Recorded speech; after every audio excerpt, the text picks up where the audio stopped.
吴王，我们在坟场发现了他的身影。哦，那家伙终于敢现身了。哼，不怕死吗？库罗德，那就不惜一切代价将他抓过来。遵命。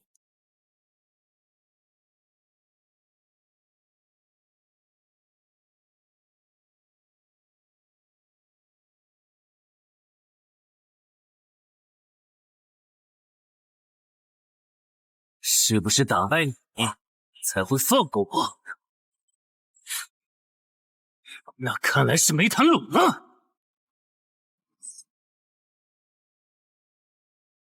这下躲不掉，也来不及格挡。这就是你的实力。哼，还没分胜负呢。敬酒不吃吃罚酒。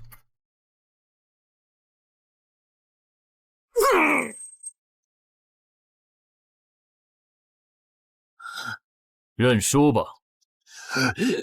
做梦。一言不灵。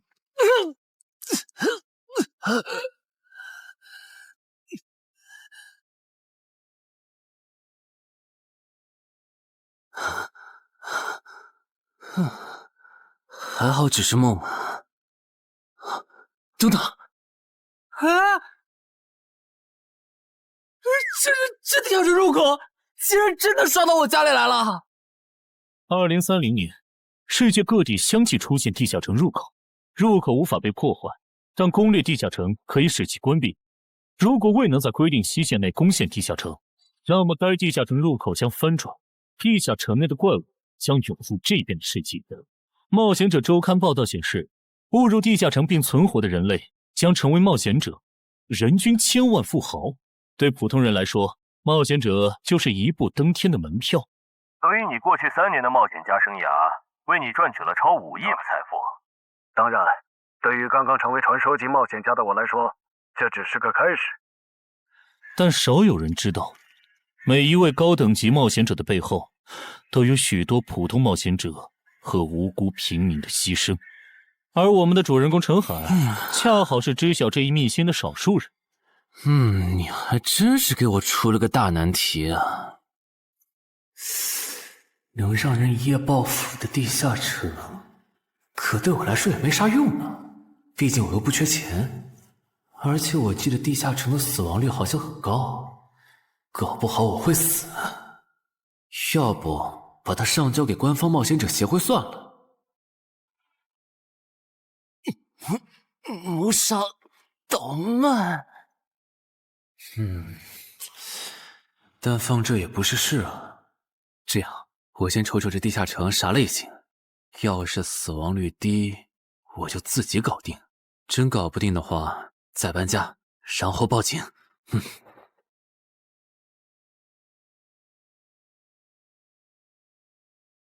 嘿，运气不错，是 Level 2的狩猎型入口。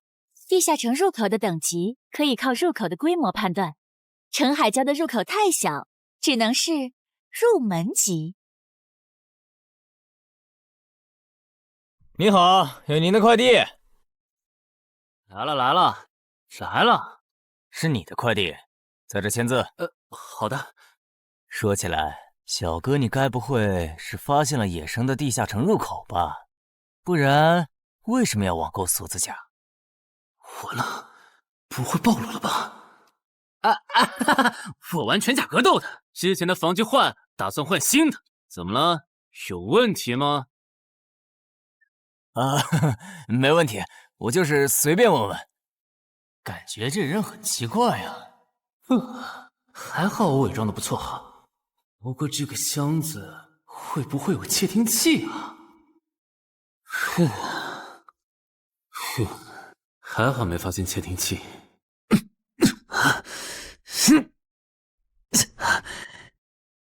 有点重，还有胸口也有一点点闷。走起来倒是不影响，还行。那出发吧。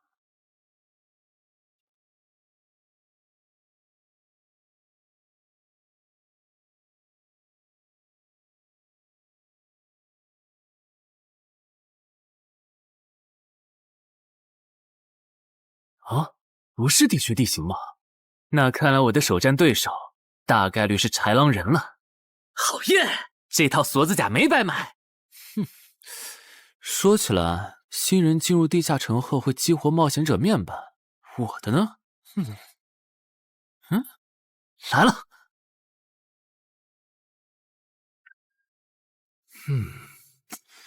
我记得普通人基础属性是10点，8点算弱，14点就很牛了。但智力有16点，真没想到啊！虽然智力和魅力是前期最没用的属性，但16点的智力，就算是协会或者财团内部也不多见吧？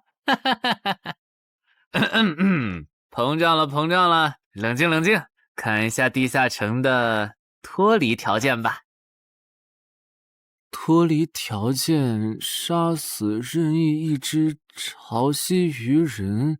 通关条件是全灭一个潮汐鱼人小队。等一下，为什么是鱼人呢？我水产过敏啊！就不能给我安排点正常的对手吗？啊！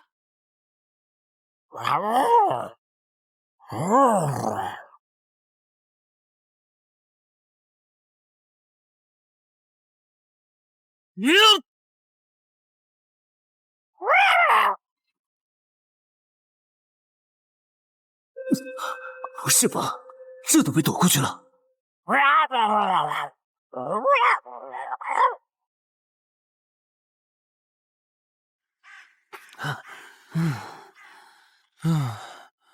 不是，这个地下城的难度标注是不是搞错了？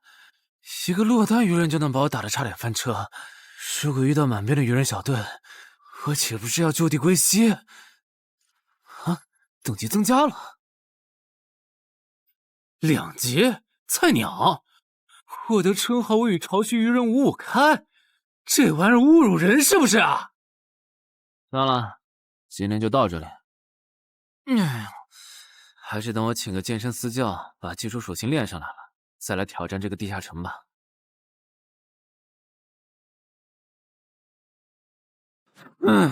累死我了，半年的运动量都干出来了。又咋了？哦，任务结算呢？我记得地下城的任务结算好像也能爆出奇物的。嘿嘿嘿，我的要求也不是很高，给我瓶加属性的秘药就行。菜怎么了？谁还不是从菜鸟过来的？气死我了！罢了罢了，有总比没有好。让我看看这个保温杯有啥功能。该物品每天可以凝聚500毫升纯净水，可升级。这垃圾东西谁要啊？气死我了！你好，我预约了安教练。哈，您就是陈海先生吧？安教练已经在 VIP 室等您了，请跟我来。好的。没想到东山这样的小地方，竟然也有专门为新人冒险者和冒险者候补提供塑身服务的健身教练。冒险者的6大基础属性中，力量、敏捷和体力是可以通过锻炼得到显著增长的。这1年的健身费也太贵了，都和我一本新书的版税差不多了。不过只要能让我的身体素质在短时间内得到显著提升，陈海先生，这点钱就花得值。陈海先生，您之前有过健身经历吗？没有。那为什么要花这么多钱请安教练？新手打基础的话，请普通一点的教练就够用了。还是说，陈海先生，你已经成为了新人冒险者，比较赶时间？哼，这旁敲侧击的还真是够直接的。哼，有条件的话，那肯定要请最专业的，以冒险者为目标，普通教练不能算是好的选择。这样啊？我总不能和你说实话吧？那您应该能和安教练聊到一块儿去。嘿，登山市最好的健身教练会是啥样的？好紧张！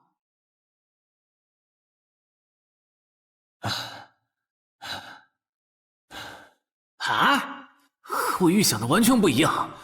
我还以为会是个肌肉兄弟，结果到头来，这不是个小白脸吗？我的课程这么贵，竟然也能预约得出去？开玩笑的吧？就是你想成为冒险者，跟我来吧。哼！3、4。我撑不住了，教练。5。真的撑不住了。好，你到这里吧。作为健身小白，结合你目前的体重，你这个卧推成绩算是偏弱的。什么情况？虽然我知道我的身体能力低于平均线，但是这也太弱了吧？正常的老哥们不都是人均50公斤起步的吗？陈海先生的基础有点差呢，35公斤的极限数值换算到冒险者面板上的力量属性，应该只有9吧？普通人的力量、体能和敏捷数值是相对平均的，不会偏差太多。他现在这个状况，要在1个月的时间里变成冒险者，几乎不可能。那一般要多久？这个看你，如果天天练的话，差不多1个季度就能达到3个11了，就是比普通人略强。明白了。所以办卡吗？那就先办一个季卡吧。我去哪儿交钱？让给我就可以了。好耶，以后撸铁不孤单了。认识一下，我叫徐茂，是健身馆的签约冒险者，以后多多关照。我叫陈海，畅销书作家，您也多关照。说起来，一般只有家境很好或者跟协会签了长期合约的冒险者，才会找安教练这样的专业教练。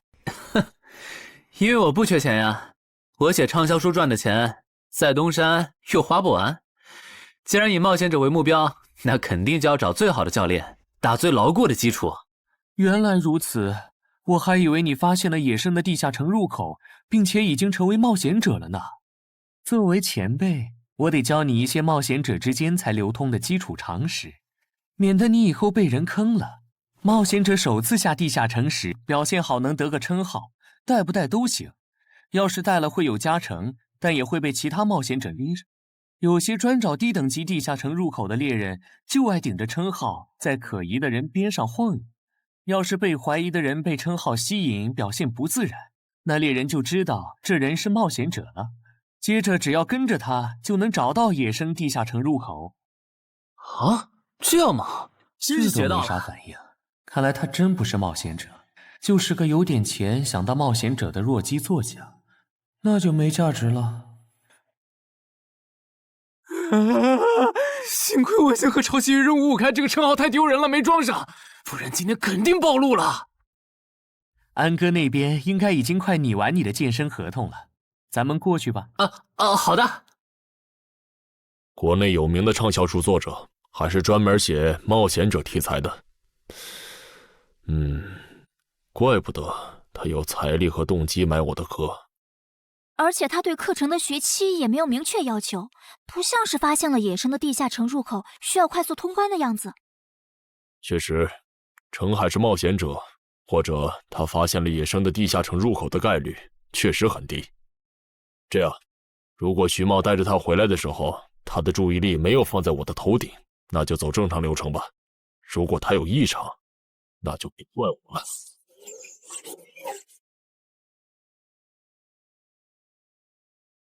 合同拟好了，你看完如果觉得没问题就签吧。好的。喂，不是吧？连健身馆的3A 级教练也……这边。那小子刚才看我的时候表情正常，看上去不像是刚发现地下城入口的小白。徐茂，你没做多余的事吧？怎么会呢？我可是健身馆的签约冒险者。那就没有持续关注的必要了。这份是您的，请收好。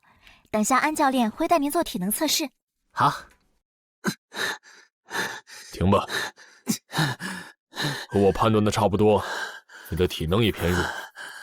接下来的1周，我们主要做力量和体能塑造。明天上午10点来健身馆找我，早饭别吃太油的。没想到国内规模最大的健身机构，竟然会依靠对新人冒险者和冒险者候补的身体塑造业务来钓鱼。如果我今天的演技再差一点，就要被他们吃干抹净了。恐怕全国各地等等，这样看，所有和冒险者沾边的服务应该都有坑，包括我买的锁子甲。还好我当时觉得在同一家店购买防具和兵器的行为有点不打自招，不然网购锁子甲的时候就暴露了。看来我还是低估了冒险者这个职业的潜在风险。得调整一下计划了。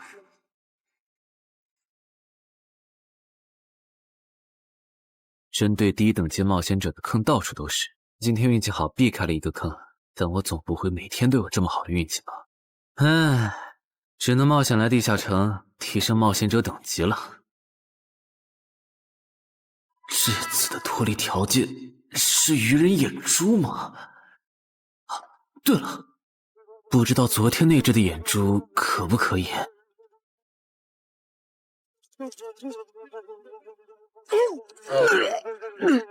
内脏都被啃光了呀！看来这附近有类似野狗的生物。不过好在眼珠还在。好耶！今天可以不用战斗了，等下只要记录一下这地下城的地形。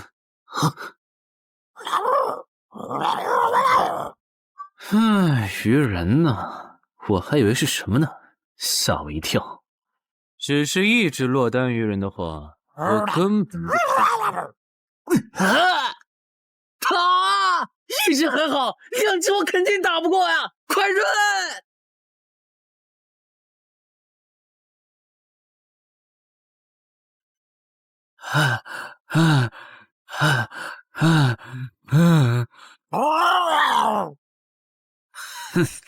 没发现吗？你和你的同伴跑散了。现在换我来进攻了。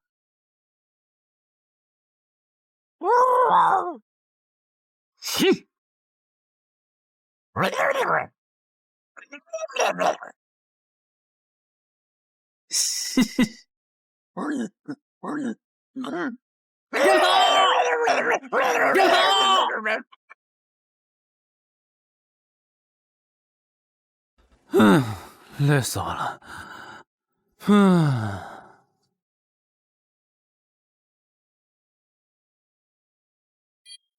不是吧？这次的评分明明更高，为什么反而没奖励？入门级地下城的暴率原来这么低吗？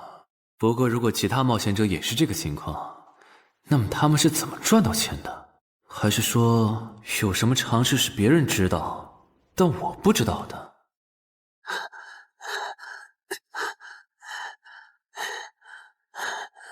我外出的这几天，他都是这个训练强度。对，如果他能一直保持1个季度下来，力量、敏捷和体质恐怕都能到12。说起来，教练你就没考虑过把他吸收进健身馆吗？你回来之前我就问过了，但被他拒绝了。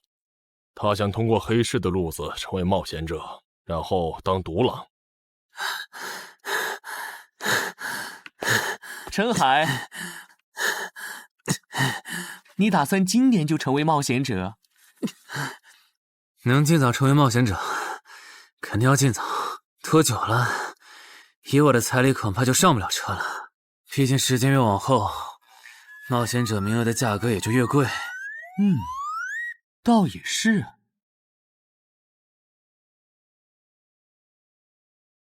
算上前天安教练的招揽，我大概可以肯定，徐茂和安教练已经排除了我拥有入门级地下城入口的可能了。接下来可以找一个合适的时机。发什么呆呢？在想事情？没，可能是太累了，有点走神。对了，截止到现在，你的前期投入都赚回来了吗？还早着呢，照现在这进度，起码得等我到11级才有可能回本。为什么是11级以后？因为1到5级的冒险者挺好混的，有老手带着，完成任务就能撤退，死亡率极低。没想法的就可以这么混等级。而6到10级后，任务变难了，怪物的情报就值钱了。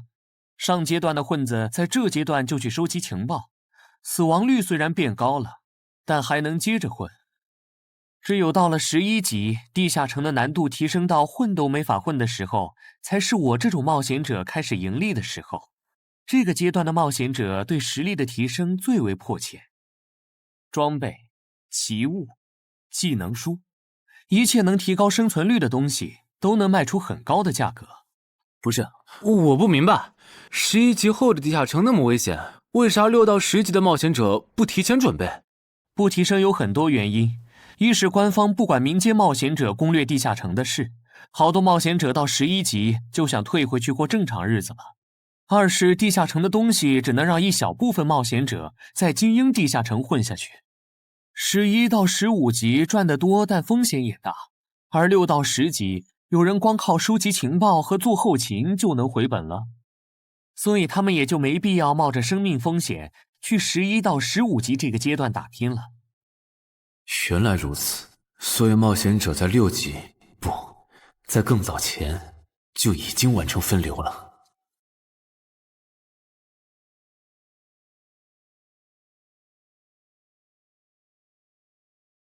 原来有很多人靠卖靠谱攻略和情报赚钱。不过更让我惊讶的还是这件事。同一个地下城，冒险者就算反复刷脱离任务，也只能得到1次结算奖励。这样看，这个地下城入口能为我带来的价值，就只有通关奖励，以及将普通人转化为冒险者这2点了。我还是尽量单刷这个地下城，先用徐茂教我的方法收集情报为主，然后再考虑要不要继续当冒险者了。脱离条件找到湖？啊，这次的脱离任务竟然不需要战斗，还好买了一架无人机做辅助，不然纯靠人力搜索找湖肯定是个大工程。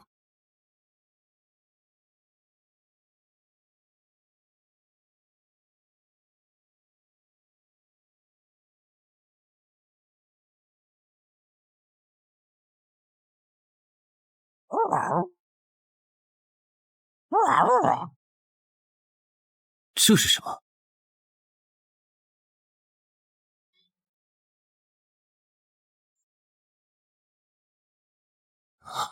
刚才那个应该是鱼人吧？虽然外形和气场和我之前遇到的鱼人有很大差别，但他应该也是鱼人，只不过等级应该更高。算了，先不管他。等我完成了脱离任务，再回来找那只橘红色鱼人。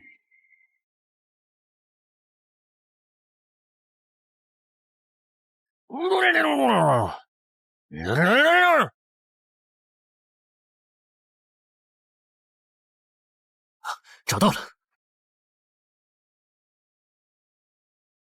哼，怪不得森林地形的地下城会刷出鱼人这种怪物，原来森林深处藏着一个这么大的湖吗？嘿嘿，这样的话，脱离任务就算完成了，不用和鱼人接触可真好啊！接下来，是那只橘红色的特殊鱼人。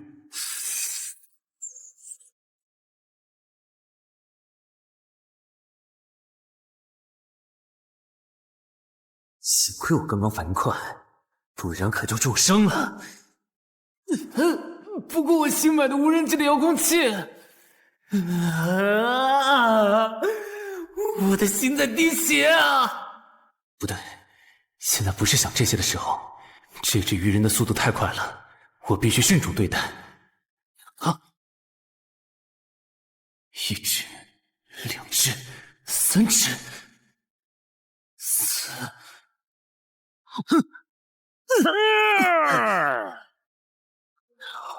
好险！如果不是穿了锁子甲，我这条胳膊估计就废了。这家伙，真的是新手级冒险者会遇到的对手吗？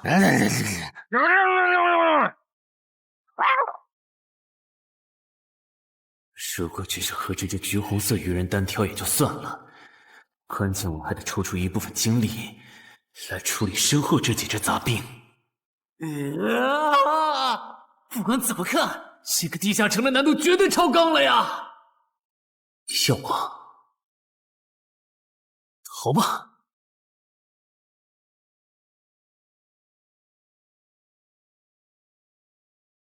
我说全岁，你这样很像是在虐尸出气。有吗？归根结底，还不是这只哥布林太弱了，扛不下我的拳头。能扛住才怪呢！你这样的怪物在入门级地下城里，怎么可能会遇到对手嘛？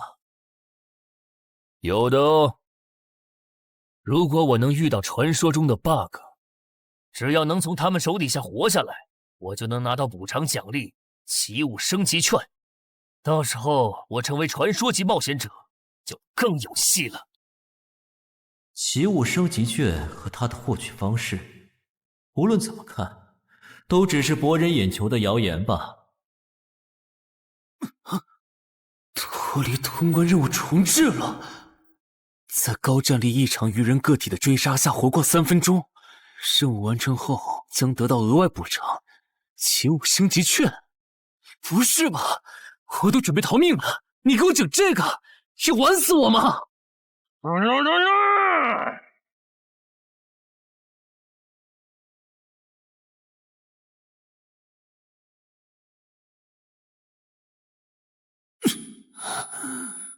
我这算是必胜绝路了吧？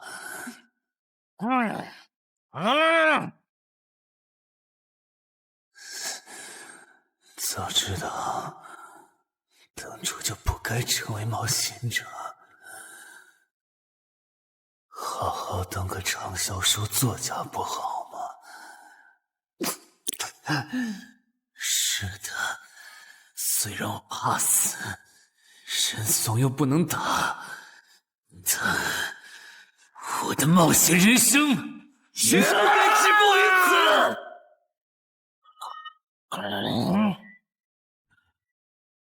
想想，我现在还有什么牌？我现在还能打出什么牌？啊！使用称号，我与潮汐鱼人五五开！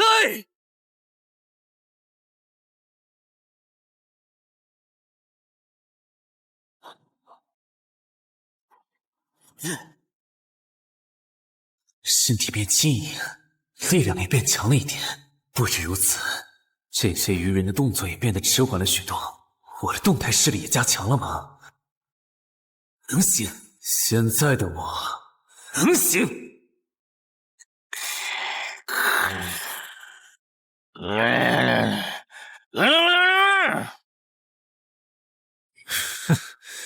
没想到高级鱼人说的话，我竟然能听懂。就剩你了，头目。我不是干掉了这支下级士兵，别再得意忘形了啦！我知道的，即使身体能力获得了大幅度提升，穿上这一层锁子甲的我，依然不具备能和这只橘红色鱼人拼速度的可能。机会只有一次，对方的进攻方式、路线和目标都已确定，我要做的就是舍弃头部的防御，用它做诱饵，争取到一次以伤换伤，重创对方的机会。如果这一次机会我没有把握住，那么吃到教训的他必然不会再给我翻盘的机会了。这种生死皆在一瞬间的体验，真让人血脉喷张，沉醉其中无法自拔。就是现在！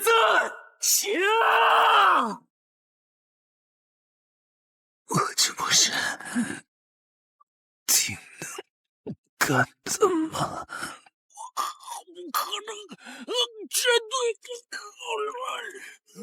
你开什么玩笑？我居然会被这种弱者可恶！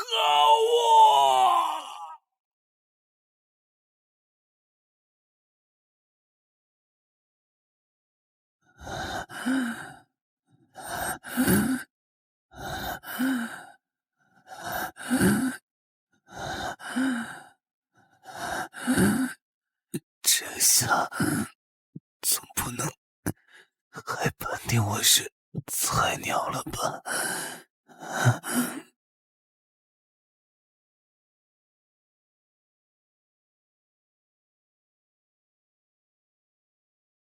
平平无奇的保温杯吗？对，平平无奇保温杯，使用起雾升级券。啊！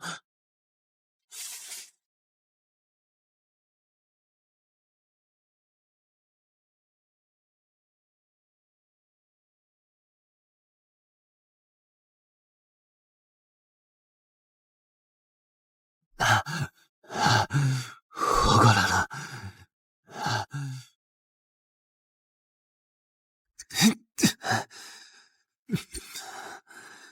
已经愈合了。冒险者面板，冒险者等级竟然提升了，不过还是菜鸟。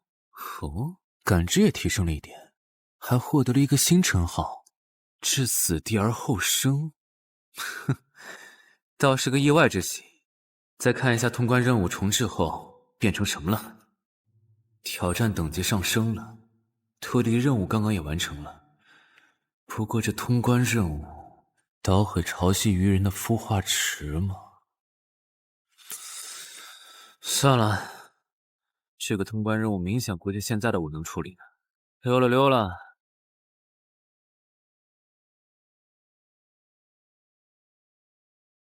嗯，是错觉吗？怎么感觉这个地下城入口变大了？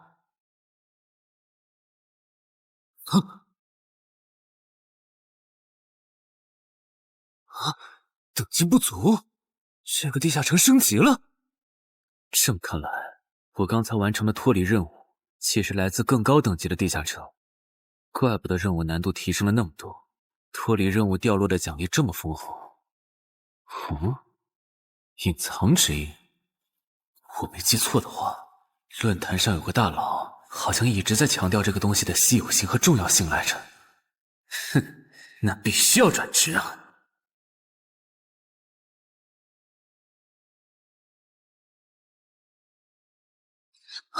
什么情况？感知竟然提升了，死亡行者也算是新职业了。越接近死亡的话，属性点提升就越大，可以1至4。刚刚是啥玩意儿？我家，这就是感知16以后的世界吗？即使闭上双眼，我的大脑依旧能够准确勾勒出客厅每一角。真不敢想象，20点感知的人类眼中的世界又会是什么样子。说起来，我与潮汐鱼人555开这个称号的效果，刚刚在地下城已经体验过了。这个至死地而后生的称号，效果又会是什么呢？被逼入绝境以后，就能得到力量、敏捷、感知，每个加4点的加成。这个称号的触发条件和死亡行者的触发条件差不多哎。等等，也就是说，死亡行者搭配至死地而后生，极端条件下可以给我带来8力量、8敏捷、9感知的提升。哈哈哈哈，这也太超模了吧！胆子再大一点，以后遇到打不过的敌人，我完全可以靠自残触发效果让属性提升。等干掉敌人以后，再用稀奇古怪的回血药水把状态拉回来。而且回血药水的用处也不止于此，有了它，我再也不用担心健身过度肌肉拉伤了。反正每天都能回一次血，完全可以想怎么练就怎么练。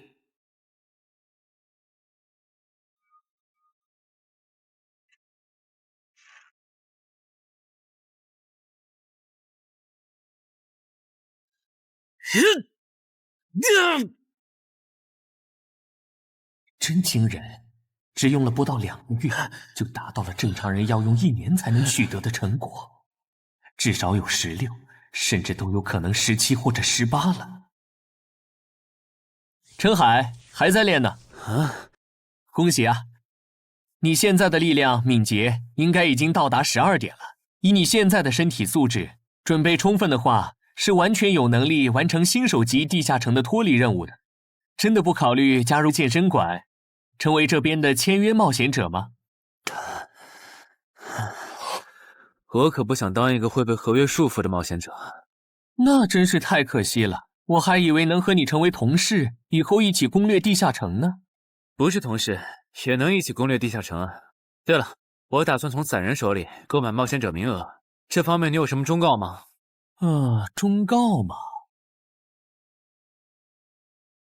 不是同事，也能一起攻略地下城啊。对了，我打算从散人手里购买冒险者名额，这方面你有什么忠告吗？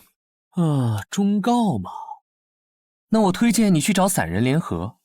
散人联合？我没记错的话，他们好像是国内最大的散人集团吧？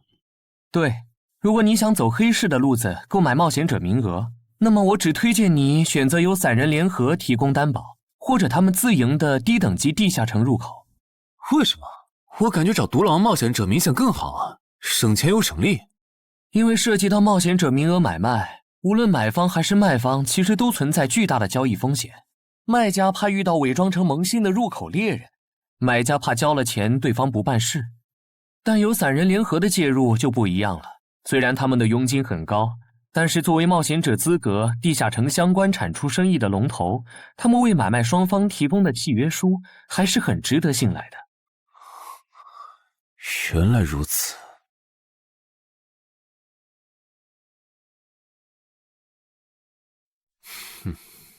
查了一下，整个漳州只有云霄市的这个老廖稍微靠谱点，找了散人联合做担保。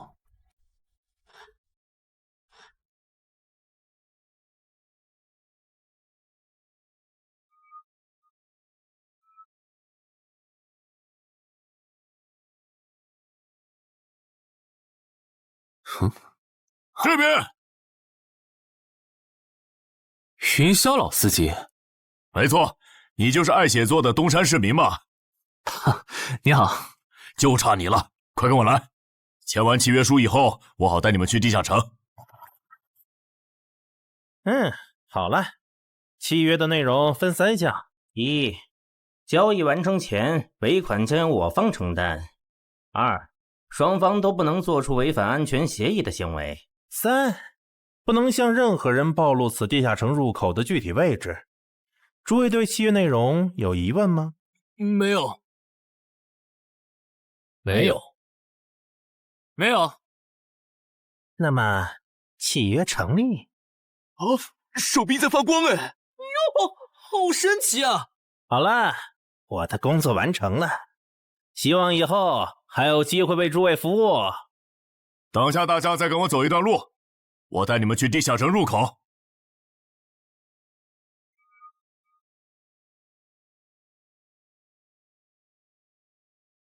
这个地下城入口的位置确实隐蔽，难怪没有被官方和云霄市的资本发现。好了，大家排好队，按顺序进入。我先走一步，给大家带路。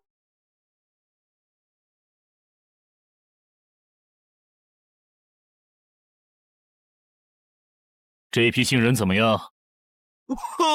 太酷了！我也是冒险者了，真好。还行，没有看起来像刺头的。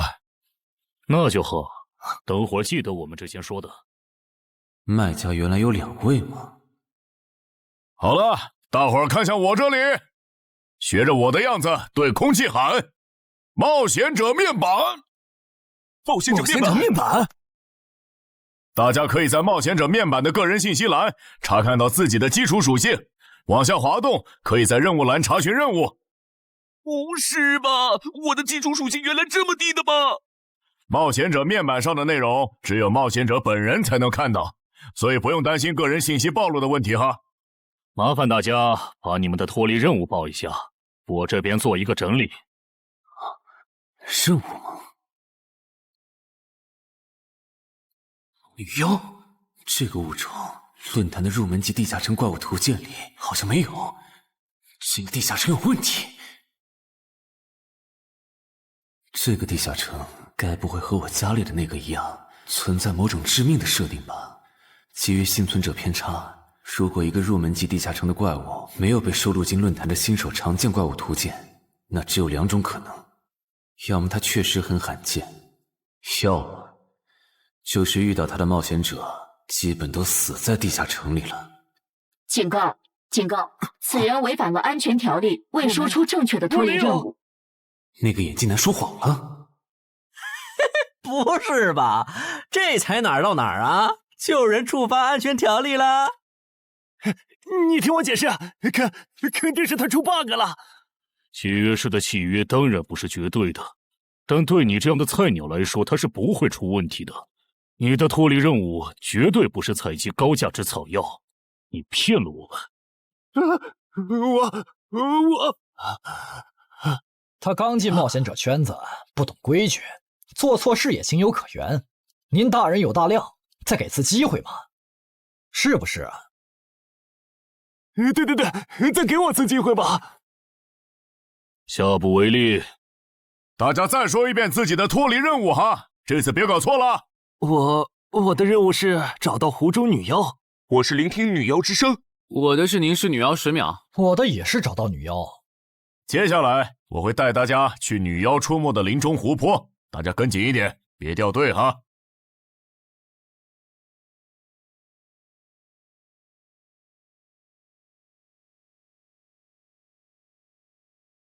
冒险者面板。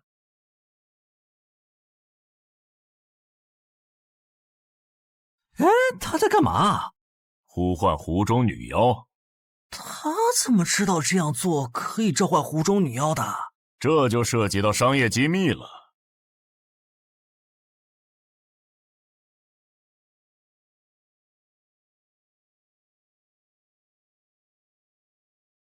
女妖出来了！我的脱离任务完成了，我的也完成了。8、9、10。大家把耳塞戴一下，女妖马上就要唱歌了。不戴的话会怎么样？女妖的歌声会破坏你的大脑。刚成为冒险者的 Level 1萌新，一整首听下来，大概会当场暴毙吧。什么？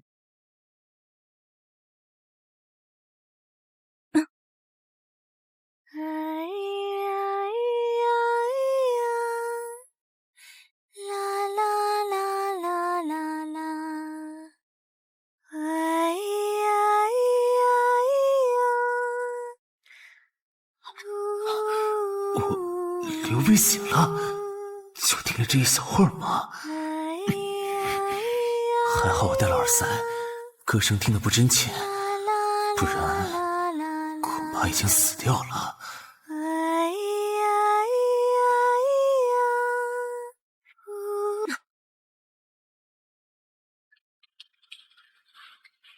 大家的脱离任务都完成了吗？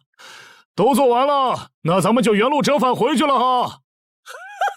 搞笑，让我们原路返回？来之前我已经查过了，地下城里的植物和矿产都是很值钱的。你这么急着赶我们走，不会是想要独吞这个地下城的产出吧？我们可是付了钱的，为什么不能在这个地下城采集高价值草药和矿产来回血？等一下，咱们的契约书里可没有这条。但也没有不准我们完成脱离任务后采集高价值草药和矿产的条例吧？原来冒险者还可以在地下城内采集草药和矿产的吗？你不知道吗？其实大部分冒险者并不具备通关能力的，他们主要的盈利方式就是搬运地下城内的物资和收集怪物情报。你是觉得脱离任务已经完成了，我们又碍于契约不能对你出手，所以可以发难了是吗？不然呢？真是笨蛋呢。但有一点你没考虑到，那就是我并没有和你们签订契约啊。哼，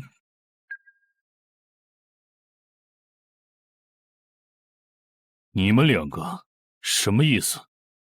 没什么，单纯看不惯而已。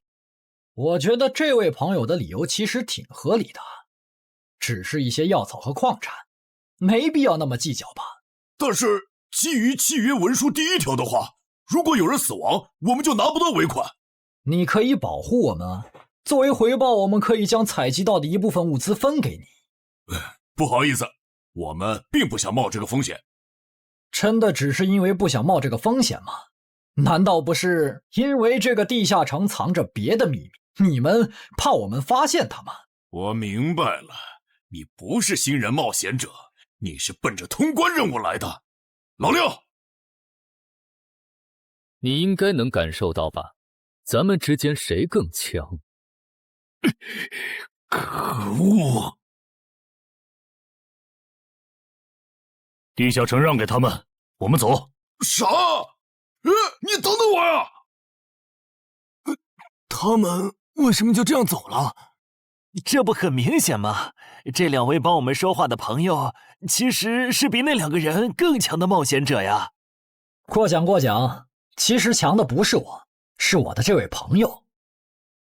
等等，不太对。3人联合的契约师不会蠢到让假装萌新的冒险者轻松找到契约书漏洞，这不符合逻辑。大家可以自行选择，接下来是单独行动，还是跟我们一起行动？单独行动的话，你们的收益可以独享；如果跟随我们一起行动的话，通关奖励我们要1半。1半？这么多？这叫多？你没仔细听吗？是通关奖励的1半。这2位资深冒险者的目标是通关，新人冒险者的通关率一般只有10%，甚至更少。就算分出去1半，我们也领先了90%的新人冒险者。大叔，你别得了便宜还叫委屈啊！所以这个地下城没来错，其实是好事。对新人来说，第1次通关时间是重要分水岭。新人冒险者越早拿到通关奖励，未来的冒险者之路就会越顺畅。那就是说，就算我只拿到1半的通关奖励，也会比绝大多数同等级的冒险者要强吗？如果你没有浪费这些开局资源的话，确实是你要强一点儿。请让我也加入你们，也包括我。我也要。那帮没良心的，签契约书前都说好了，只涉及脱离任务，其他不包的。任务一完成，他们就变脸了。差不多得了，都走了这么远，他们不可能再跟着了，你不用演了。哦，不过你这次演技提高了不少嘛。刚才我一度以为你打不过那个顶着战斗专家称号的冒险者来着。我确实打不过他啊，不过他也很忌惮我就是了，要不然不会用劝退的方式赶我走。原来如此，那你觉得他们能通关吗？可能性太低，个人判断，这批冒险者里最多只有1到2个幸运儿能活着走出这个地下城。什么嘛，这不就和之前的几次一样了吗？真没意思。哇，酷哎！既然大家已经决定联手通关，那我也不藏着掖着了。我能够为认同我、信赖我的队友带来一点基础属性的随机增幅。他说的是真的，我的力量加了1点，我加的是感知，我的也增加了。体力涨了1点。原来团队领袖这个称号是用来提升自己的队友啊，还怪好用的。我这边还有一个问题，我们现在只知道口琴声能召唤女妖，并不知道其他的召唤方法。女妖要是一直躲在湖里，大家的通关任务就没法完成。这不是问题，我的称号可以让我强制激怒指定目标，被激怒者将减少2点智力，变得冲动易怒。他也是冒险者吗？至于建立强制对话的方法，只要引起对方的注意就可以了。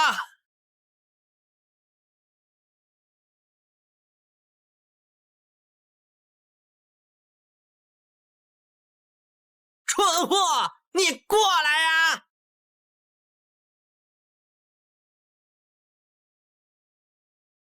成功了，他被我激怒了。剩下的交给我吧。大家散开，让战斗专家来先试女妖，其他人换成挡塞，在外围找机会。死！传过去了。开什么玩笑？竟然是灵体！啊！等一下！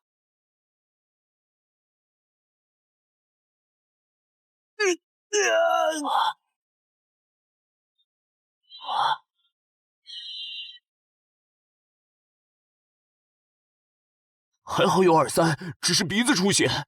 不是吧？这个女妖原来是个幽魂！娘，有把握吗？有，但是会比较费时间。上一个地下城刷出来的僧侣之拳应该会有效，但熟练度还没上去，打起来会很慢。慢就慢了，这只女妖应该没有其他攻击手段，对我们的威胁很小。我有预感，这个地下城的通关奖励会非常丰厚。哼，愚蠢的选择。等等，你先别走。不是吧？10万个人里都不一定能出一个的感知16点的人，竟然让我……你为什么觉得他们的选择是有问题的？使用称号，他们当我不存在。真晦气！喂，你搁这对空气自言自语什么呢？不是，我刚才不是没人吗？幻觉吗？有东西过来了！什么东西？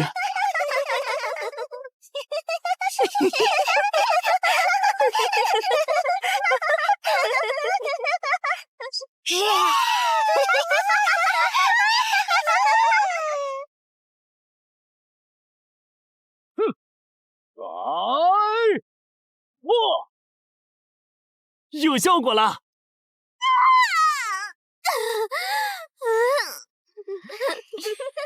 什么声音？我们搞错了，这个地下城不止一个女妖，那2个卖家没安好心。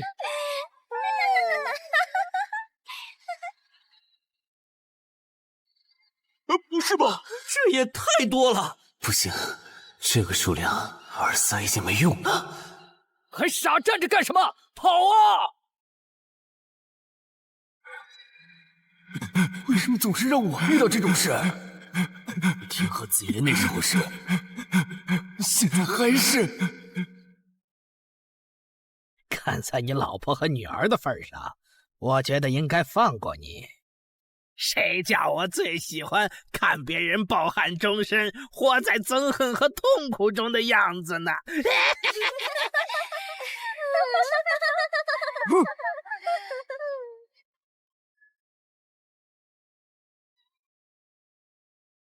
你们以为我是谁？给我滚开！妈妈，我错了。来呀，也不怕你们！来呀！被摆了一道啊！怪不得那2个入口持有者的契约没限制3级以上冒险者进来，原来是想引4到5级的冒险者来通关。等我们团灭后，就进来捡我们的通关奖励，真是好算计。关于如何杀死这些女妖，你有建议吗？这声音，有建议就赶紧说。女妖不光靠声音攻击，还有别的攻击手段。我费了听觉才勉强躲过第1轮奸笑。你是爱喜做的东山市民？对，真是看走眼了。没想到你一介新人竟然比我们这些老手反应还快。但是你不是听觉被废了吗？怎么还能听到我说话？哦，我感知16，可以读唇。原来如此，这个地下城我认为是无解的。那些女妖能免疫一切物理攻击，老实说，这根本就不是正常4到5级的冒险者小队能处理的。哦，所以你也没有办法？还有一个办法，除了僧侣之拳，阿良还有一名被僧侣祝福过的神油，涂抹长剑后，应该也能伤到那些女妖。不过，这也就给你能伤到他们的力量。我不信新手冒险者能从这么多幽灵的围攻里杀出去。但总不能坐以待毙吧？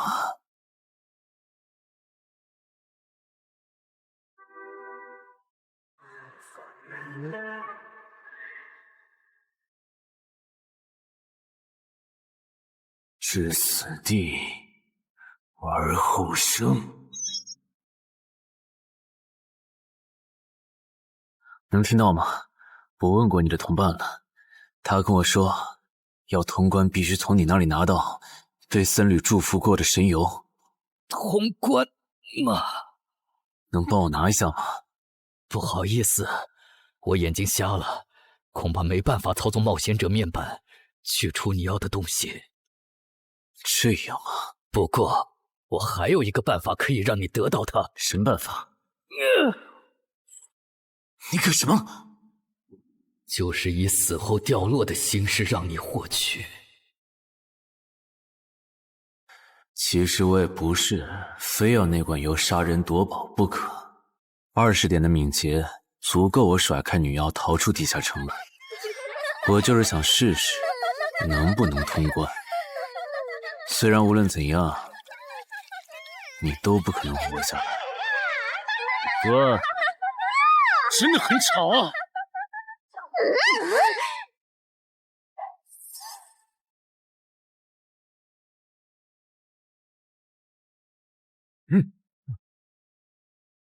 对邪恶生物伤害加抵0.5，那么还是反击吧。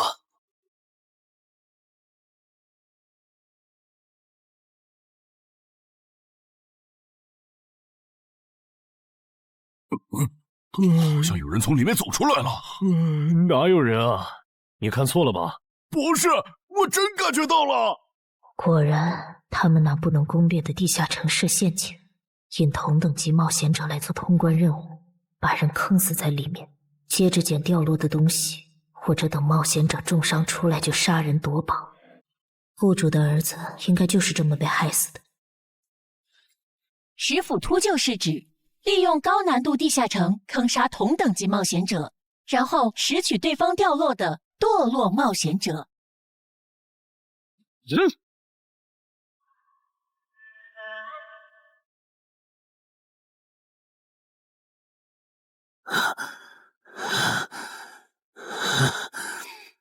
好险！如果再多几只女妖，我恐怕就要被逼出回血药水这个底牌了。啊！您的绝妙操作取悦了路过的死亡主宰，得到其恩赐，亡灵亦不能杀死我。该恩赐可以使您豁免一次来自亡灵生物的死亡判定，免疫一次来自亡灵生物的死亡判定。好霸道的额外奖励！额外奖励都这么丰厚了，合并结算的奖励还高于单独结算，那么肯定要合并啊！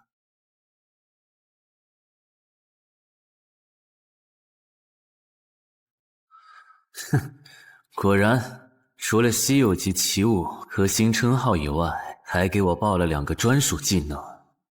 这个地下城的奖励太丰厚了，难怪它的难度如此超标。爱写作的东山市民，你还活着吗？怎么没声音了？哼，差点把他给忘了。你现在感觉如何？能站起来吗？有点难。那只能扶着你了。其他人是不是都死了？胖子、四眼、大叔，还有你的2位同伴，都死了。你应该不是第一次进入地下城吧？哼，我还以为你不会主动说破呢。如果我说我能保守秘密，并将我得到的奖励作为酬劳全部送给你，你能不能不灭我的口？但你死了，同样可以保守秘密。那你就得不到我的通关结算了。而且云霄老司机和他的同伴肯定在地下城入口附近蹲幸存者，我可以帮你吸引他们的注意力。相信我，让我活着走出地下城，对你来说是最有利的选择。看到了吗？这才是真有人出来了。哎呀，刚才那次算我看错行了吧？等等，地下城在坍缩，他们通关了。不对，小溪右边的冒险者，他绝对不简单，肯定是……狼。先干掉一个弱的，接下来到你了。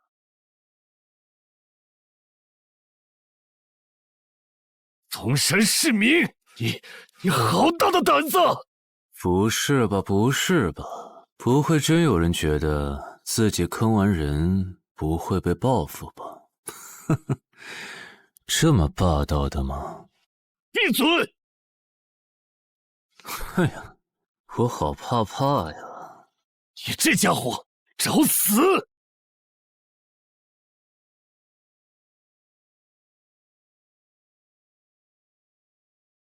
这俩人相互厮杀的程度，有些7级甚至8级的冒险者都没这么夸张的速度。不可能！带上这个称号以后，我的速度竟然还是没你快，真是离谱他妈给离谱开门，离谱到家了！你的敏捷难不成有17，甚至18？可，你猜？冒险者面板！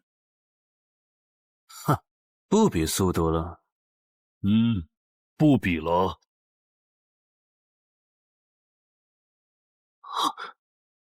这本来是为那个战斗专家准备的，不过给你也没差了。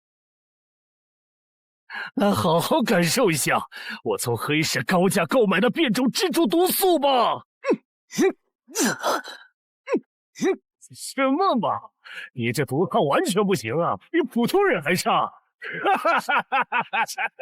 连反击的力气都没有了吗？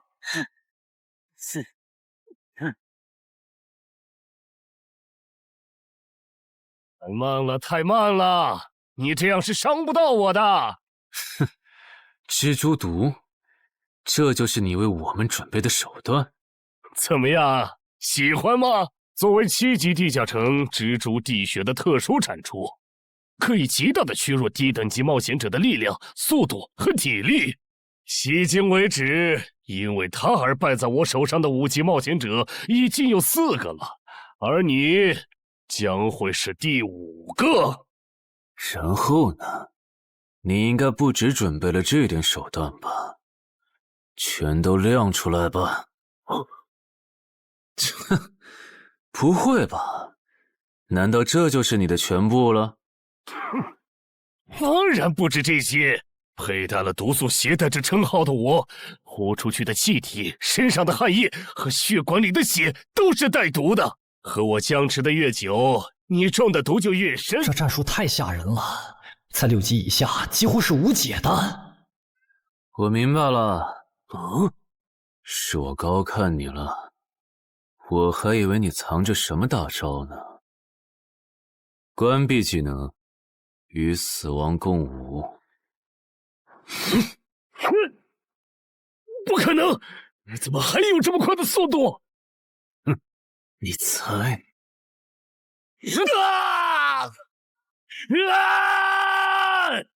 也太得意了！太慢了，太慢了！你这样可是伤不到我的。可能，绝对不可能！你明明只是个独狼，怎么可能比杀了大量5级冒险者的我还强？哼，没什么不可能的。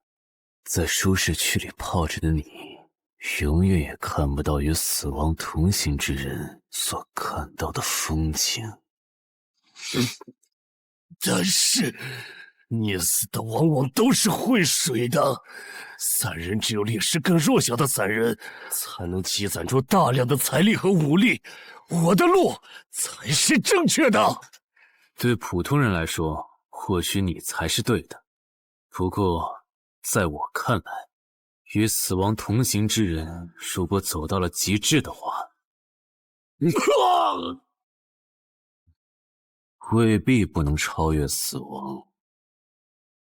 不是吧？那么强的人，竟然这么轻易的被……啊！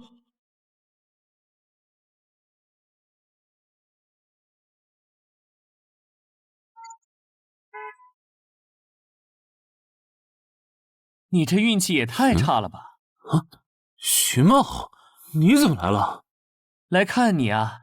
第一次进地下城就遇到了能免疫物理攻击的怪物，好不容易通了关，还被石斧秃鹫堵门。不过也多亏了这次经历，让我得到了置死地而后生这个称号。也是，还算幸运。那些传说级冒险者，哪个没在5级以前越级挑战过对手呢？对了，个人建议不要让别人知道你的主要称号，情报泄露是很致命的。冒险者要防的不只是地下城的怪物。原来如此，学到了。虽然女妖之森的入口持有者，官方说是被另一个幸存者杀了，但我查过，那人主要称号侧重团体战斗，单人作战能力没强到能杀掉2个石斧秃鹫，所以，怎么了？我脸上有什么东西吗？没什么，我只是突然想起来，高教练月底就要回东山了。你这边养好伤以后，记得回健身馆报到。关于你的塑身计划，要进入第2阶段了。好的。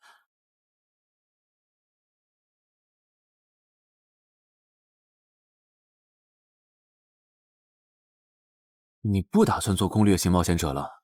没错，这次地下城经历让我明白，我没当传说级冒险者的本事。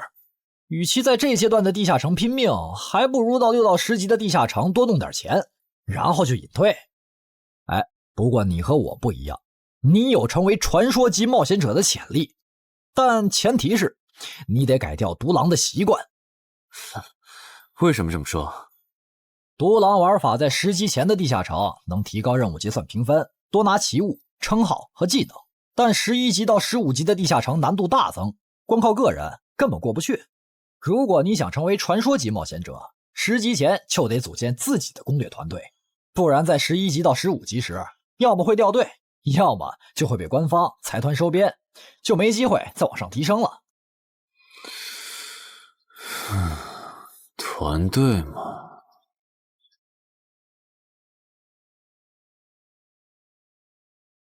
害死我儿子的秃鹫们已经死了，杀死他们的人就在这2名幸存者之间。你认为谁才是帮我儿子报仇的恩人？他。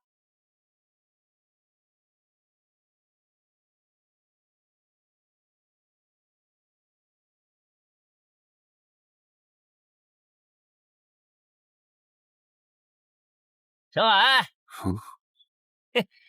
你就是女妖之森的通关者陈海吧？我们对你在女妖之森得到的通关掉落很感兴趣，你开个价吧。不卖。他说不卖，他不会真的以为我们是在跟他商量吧？那我换种说法，把你在女妖之森得到的东西交出来，立刻马上，不然有你好看。你们在干什么？不许骚扰我们医院的病人，走开！烦人的家伙来了，哥，我们走。切，真晦气。下次他们再来骚扰你，你就来找我。我哥哥是10级冒险者，他们不敢惹我。谢谢。不，该说谢谢的人是我。我的好朋友死在了女妖之森。银河王先生攻略了这个地下城，还铲除了用它钓鱼害人的秃鹫。原来还有这么一层关系啊！我和我死去朋友的家人都很感激你。总之，这是地下城暴走后的随机拉人现象啊！还会拉我啊！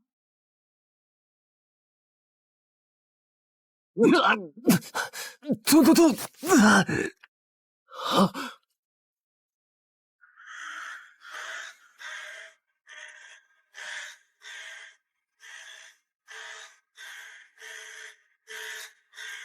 大家不要惊慌，我们只是被拉入了翻转后的入门级地下城。不是吧？我就来医院看个牙的功夫，怎么就被拉入地下城了？现在请大家跟我一起打开冒险者面板，确认你们的脱离任务。展开面板。啊！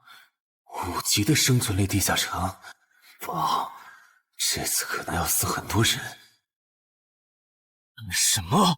云霄市医院发生入门级地下城翻转现象，有20人因此凭空消失。周德也在这20个人里。情况如何？失踪人员名单已经整理出来了。被卷入地下城的一般民众有17人，冒险者3人。我们还找到了失控的地下城入口。不过什么？你的脱离任务和通关任务是什么？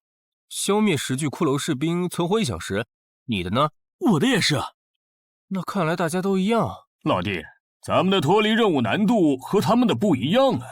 还有那个叫陈海的小子也被拉进了这个地下城。正常，生存类地下城的脱离任务是根据挑战者实力的强弱划分的。至于那个叫陈海的，等咱们做完了脱离任务再去找他。那个，大家听我说，这个地下城非常危险，请大家捡起地上的兵器，3到5个人为一组，凑齐脱离条件以后，尽快离开吧。完成脱离任务以后赶紧离开？你算老几啊？在这指挥本大爷？说不定是人家想把咱们忽悠走了以后，独吞地下城的宝藏呢。不是，这个地下城真的很危险。这俩蠢货脑子有坑吧？对地下城的危险没有认知也就算了，还在这带节奏。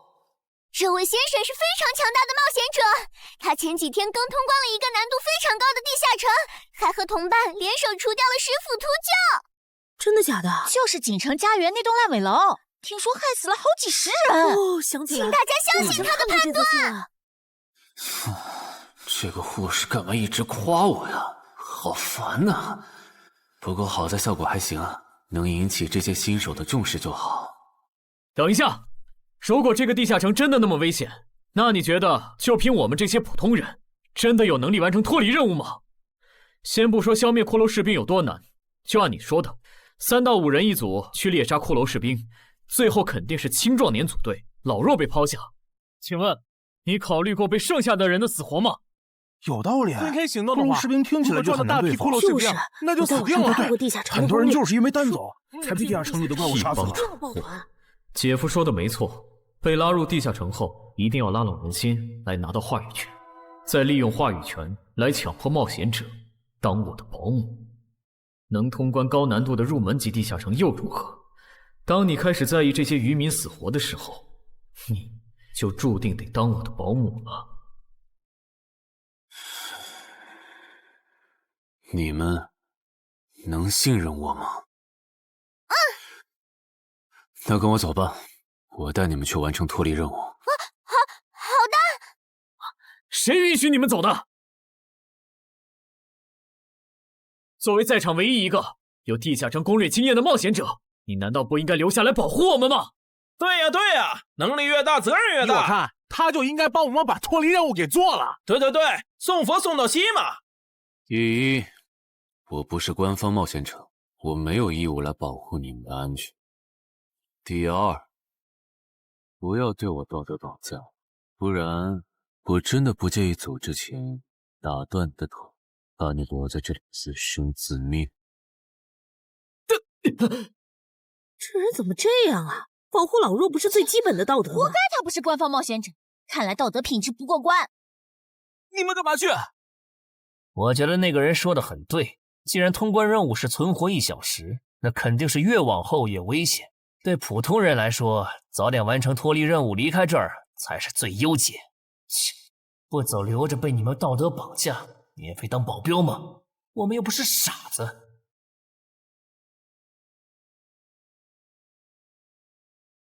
怎么是他？这个地下城有什么问题吗，尚科长？这个地下城最大的问题在于，接下来的1个小时，能有几个人活着走出来？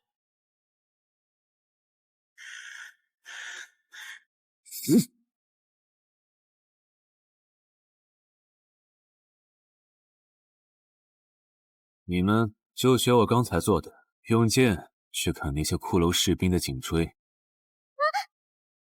那你呢？又来了！我嘛，就用我的老火剑和他们练练。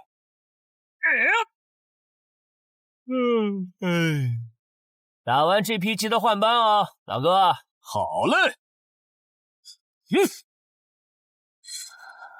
骷髅士兵不刷新了，看来并不是无限的。好消息是新人的压力小了，坏消息是我这样的老手完成任务更难了。这周围的骷髅士兵被咱们刷光了，换地方吧。受伤的人往后退，剩下的2人一组，交替清理从地里爬出来的骷髅士兵。再战40分钟，大家就可以回家了。好，亏我之前以为当冒险者有多难，结果就这儿啊！是啊，这些骷髅根本就没有那个老手渲染的那么危险。等这次结束，我也是个有名的冒险者。这些骷髅虽然弱，可不代表这地下城难度低。正相反，骷髅越弱，越说明地下城有极厉害的 BOSS。更让我烦的是，这地下城怪物也太少了。虽然我以老弱不宜参战为由，劝退了近半的冒险者，但是分到我这的怪物才4个。最后10分钟，这地下城难度肯定飙升。要是接下来10分钟都没有新的骷髅士兵刷出来，我就得自己想法子凑够剩下的6个骷髅士兵了。脱离任务做完了。嗯。你呢？还差几个？8个。把机会都让给他了吗？那你先回去吧，我们继续刷骷髅。等做完脱离任务以后，咱们3个在外面集合。10年来没有一个人通关。不止如此，这个地下城的幸存者们也非常奇怪，几乎所有的都是新人。怎么会有这么奇怪的地下城？正常不都是冒险者越强大生存率越高吗？因为这个地下城有一个被称为强者坟墓的机制。同样的脱离任务，新人的难度只有老手的1/10。当新人完成脱离任务离开的时候，实力远超冒险者的地下城 BOSS 会主动追杀冒险者。好多老手都栽在这机制上。周德，快点察觉到，这个地下城的本质是谁最先完成脱离任务，谁才能活下来的竞速比赛。好心的冒险者哥哥，护士姐姐，再见。拜拜，再见。等下遇到的骷髅士兵，我多分给你一点。你先完成脱离任务，和他在外面会合。好的。有人完成脱离任务出来了。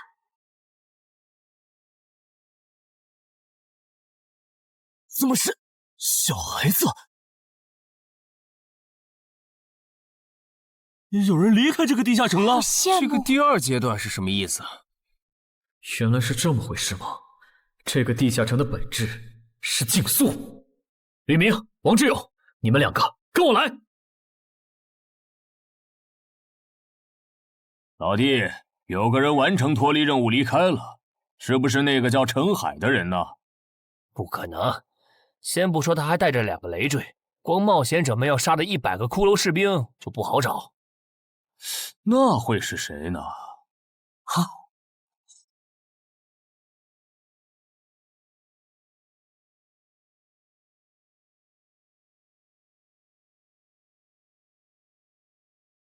叫我们跟着他出来，都走这么远了，也不解释一下。如果遇到大群的骷髅士兵，咱们3就完了。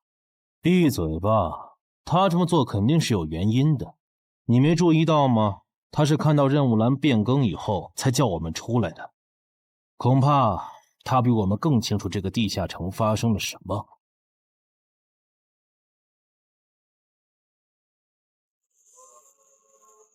准备战斗！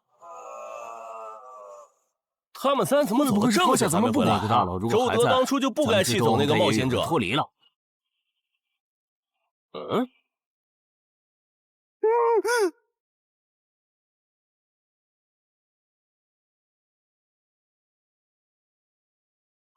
周德、吕明，你们2个王八蛋，居然拿我当挡箭牌，用完就丢！我们这2个小人！你还差几个？3个。那快了，我们再找些小股的骷髅士兵杀，应该能赶上。等等，不对劲，幸存者的数量在减少，营地那边出事了。说什么？陈海哥，这段是什么意思啊？哼，可能是难度提升，接下来会出现更强的怪物的意思吧。这个你别管，你的脱离任务做到哪儿了？我看看啊，陈海哥出事了，其他人都死了，现在只剩4个幸存者了。什么？左二，右二，去左。都说了，是这个地下城的 BOSS 降临了，要想活命，必须就地折返，在 BOSS 找到我们之前，完成脱离任务。别开玩笑了，就咱们2个人，怎么可能在那么多骷髅士兵的围攻下完成脱离任务？王之勇在的时候都做不到。听不懂人话吗？我们已经没有时间去找骷髅士兵了。还差右二。剑锋，救我！你好了吗？马上！陈海哥，好了。常先留下，你先走。可是，特效！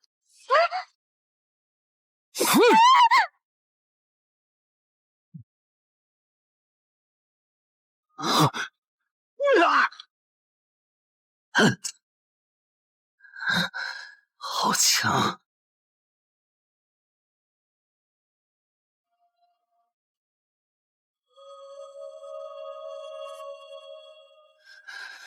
明白了吗？你留下来只会碍事。我知道了，我去外面等你，你一定要活下来。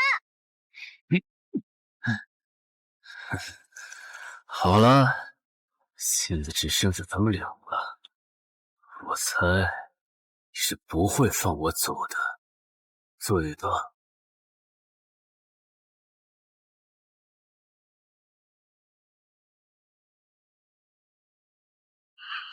是护士姐姐，里面还有幸存者吗？有，但是陈海先生他……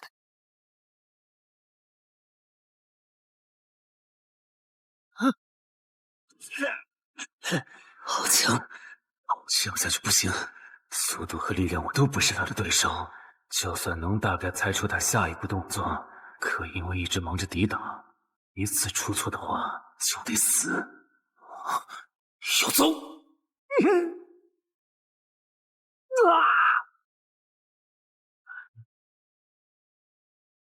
这么巨大的实力差，你还能跟我过几招？在我这儿撑这么久，了不起！怎么好像在跟我说话？不对，现在不是该思考这些的时候。想一想，再想一下，到底该怎么做，我才能活下来？没戏了，把这边的情况汇总给漳州吧。就说云霄市医院地下城暴走事件，17名普通市民卷入，仅2名幸存，3名低等级冒险者卷入，无一生还。你在说什么？不是还没到时间吗？这才过去5分钟。就是。我能理解2位的心情，但是请不要再做不切实际的幻想了。这个地下城里的 BOSS， 就算是9级的我，也没有把握面对他能存活15分钟。你要等的人，哪怕是5级冒险者中的佼佼者，最多也就能坚持5分钟。你从地下城出来到现在都过去5分钟了，他还是没有脱离地下城，这意味着什么？你应该清楚吧？怎么这样？如果不是因为我们拖累了他的进度，护士姐姐，陈海先生肯定能活着离开这个地下城。都是因为我们。是啊，全都是因为你们。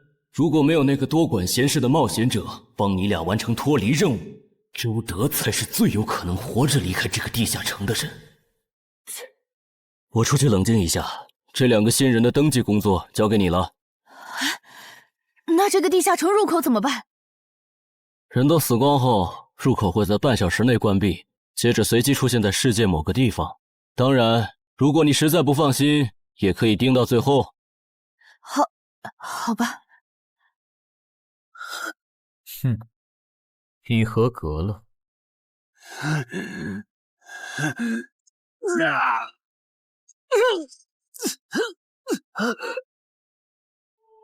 我很期待你成为亡灵后的表现。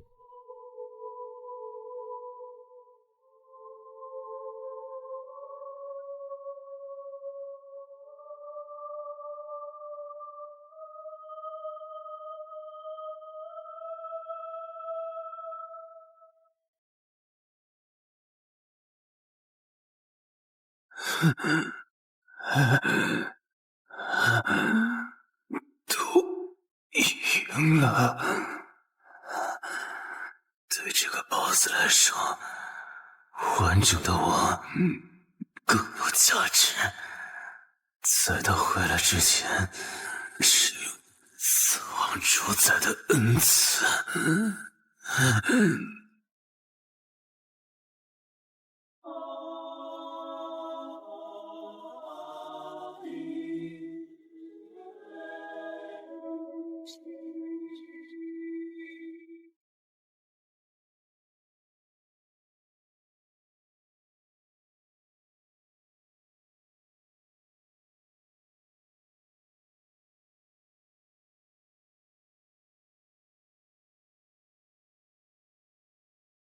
库罗德，你不是被大军派去坟场征兵了吗？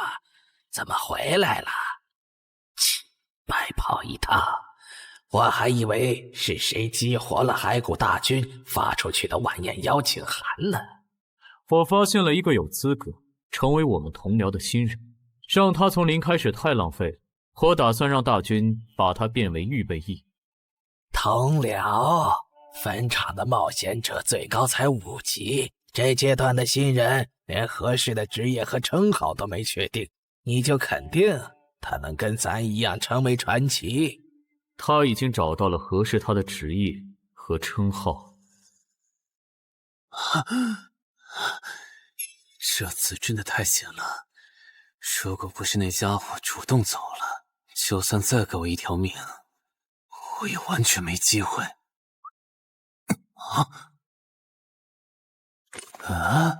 通关任务都显示完成了，为什么没有弹出来脱离选项？不会是必须完成脱离条件以后，我才能离开吧？在那个怪物意识到我没死之前，那得抓紧了。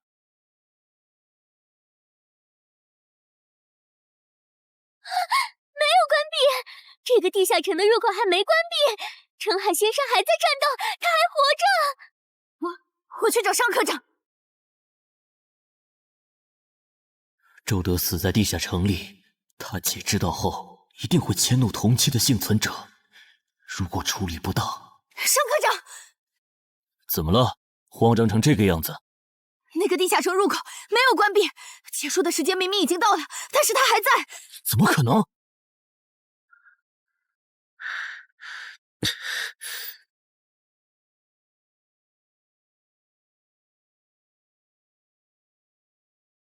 合并结算。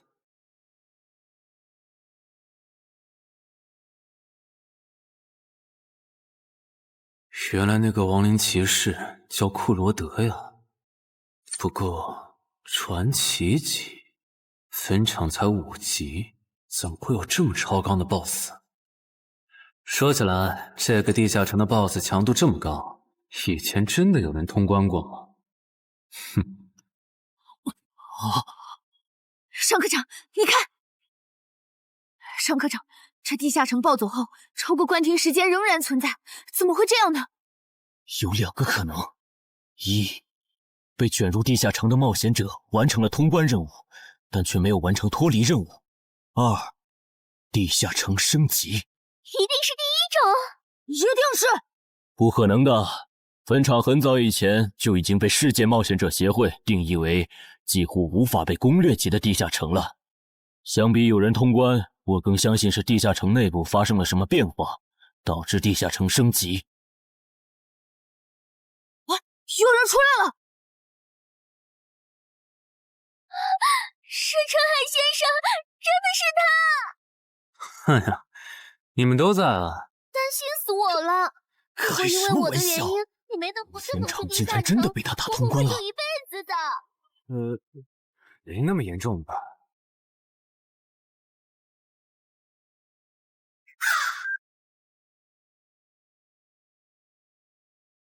吴王，这是你驻守坟场以来第一次主动觐见吧？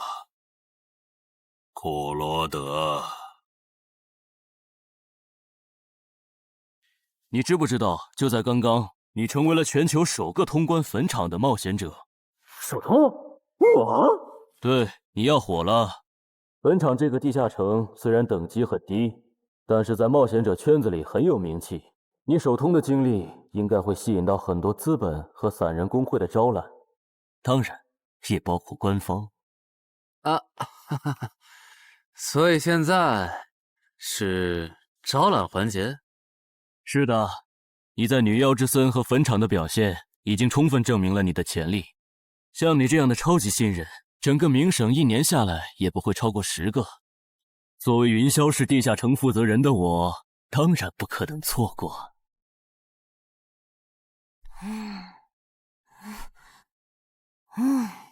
恩姐，你说那个叫商礼的，是不是想抢走陈海哥的通关奖励啊？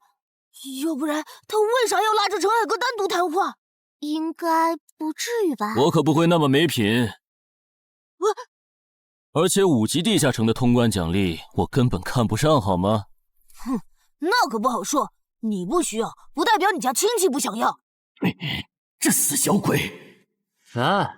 别乱说。我们在里面聊的久，是因为在谈加入冒险者协会以后的待遇问题。不是吧，陈海哥，你要当公务员？感觉你好像对冒险者协会意见蛮大的。那倒没有，我就是觉得像陈海哥你这样强的人，完全可以像王自健那样自立门户，没必要受协会的规章制度束缚。王自健是谁？是不死冒险者里的男主。不会吧？你明明是个冒险者，竟然没看过这个吗？我是冒险者，和我看这书有什么必要联系吗？这个死小鬼！要不要告诉他们这本书其实是我写的？你是陈亥啊！你真的是不死冒险者的作者陈亥？不会吧，不会吧，不会吧！哼，如假包换，不信的话，我可以给你看我写到一半的《不死的冒险者2》的小说原稿。真的吗？你怎么了？怎么感觉你受委屈了？陈海先生，你能不能不要加入冒险者协会？为什么？我以前听我哥和他朋友说过，那些加入官方的冒险者很多都后悔了。你哥有说是什么原因吗？没有，但我还记得他们谈话时的表情非常的严肃，甚至还发生了激烈的争吵。这样吗？我会慎重考虑的，谢谢你为我考虑这么多。不，我才应该道谢。那个杀千刀的对我弟弟见死不救，你还把他放进来？商礼，你是不是成了云霄市的负责人以后飘了，忘了自己是怎么上位的了？我没忘，我请他进协会不是为了护着他，他通关的地下城很特殊，过不了几天他就会被财团或大工会拉拢，好多事就不好办了。要是有潜力的成了官方冒险者，等他们跨过15级大关以后，到时候他们面临未知的危险，你是知道的。不行，那样太久了。他虽然有潜力，但不一定能突破15级变成传说。我要他下周就死。好吧，我知道了，那只能借刀杀人了。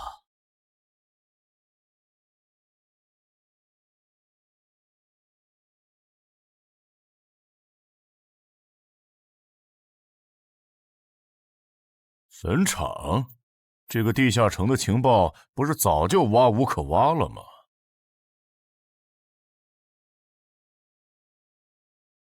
这样就可以了。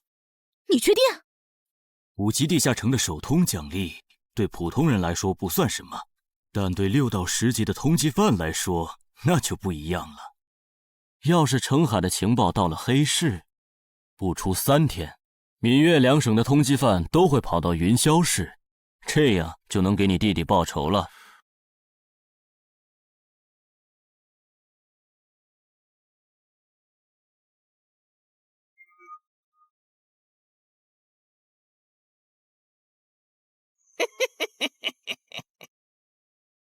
我的个人信息要3天后才能录入官方的冒险者系统吗？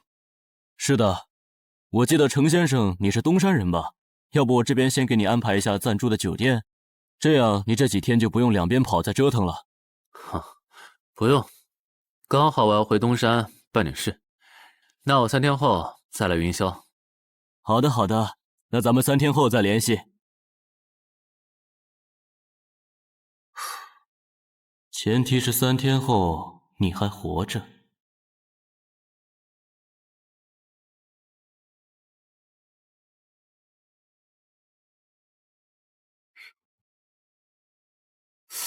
几天没见，怎么感觉这个地下城入口变得更大了？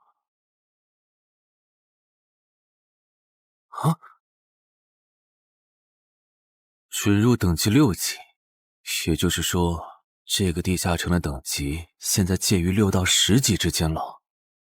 我现在是5级，按照之前的升级速度，只需要再打1个到2个5级地下城，就能升到6级了。上次翻论坛的时候，我记得东山这边好像有一个5级的地下城正在招募人手，我看看还在不在。好耶，还在。你好，请问你们的招募条件是？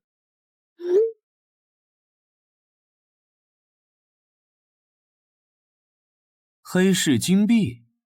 你问这个干嘛？我闲着没事翻论坛，发现论坛上的冒险者彼此之间做交易时使用的货币不是现金。冒险者之间做交易，除了用地下城入口和掉落物，就是用黑市金币当货币。黑市金币有什么特殊之处吗？为什么不能用现金交易？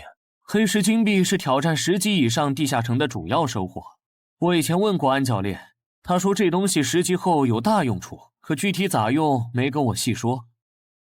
原来如此。对了，等级没到10级的冒险者一般是从哪儿弄到黑市金币的？我也想搞一些。新手的话，你可以试试把不用的掉落物拿到鬼市去卖。你要卖吗？要的话，我晚上可以带你去东山的鬼市。要，谢谢徐哥。东山这边的鬼市只有每周一的凌晨2点到4点有。你别看这边人很多，实际上只有1/10是冒险者，甚至更少。这些摊贩也是卖的东西真真假假，很容易上当受骗。听起来有点像古玩市场。差不多吧。总而言之，东西先别急着卖，多转转，弄清楚物价后再卖东西。我这边还有点事，就不陪你继续逛了。好的。看不出他这人还怪好的。好了，到我来扫荡了。小哥，来看看这些，可都是宝贝啊！瞧一瞧，看一看喽！精品装备仅此一天，价高者得。小哥，来看看我的矿石啊！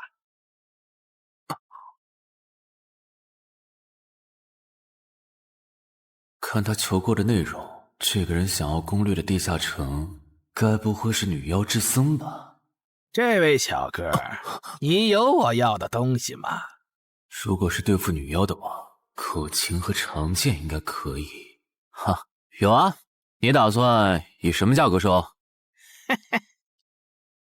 我得先看看货，货好，价格都好说。要看货，你得等我半个小时，我回家拿去。那你得快点，如果在这期间有别人卖我要的东西了，我可就不收了。哼，知道了，都在这里了。这个口琴确实可以吸引女妖，我可以给你6枚黑市金币。Nice。至于这把剑，这剑携带圣化属性，对邪恶生物伤害加2点，能够有效攻击女妖。哦，有点意思。爷呀，你这把剑我可以给你8枚黑市金币，咱们加个微信吧。之后我这边如果再有需要，交易起来也方便。好啊，加好了。慢走啊，赚大发了。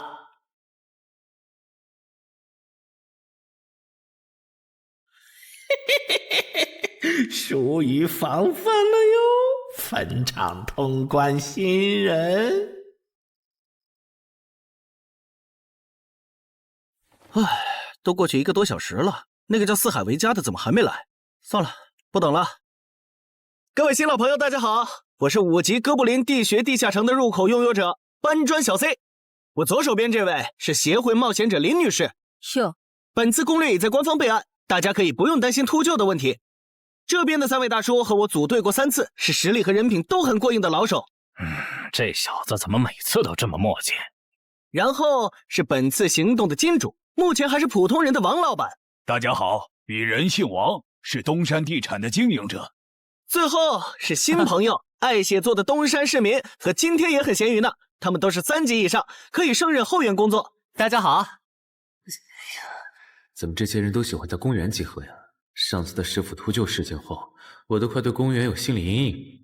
大家都互相认识了，接下来请随我前往哥布林地穴的入口所在地吧。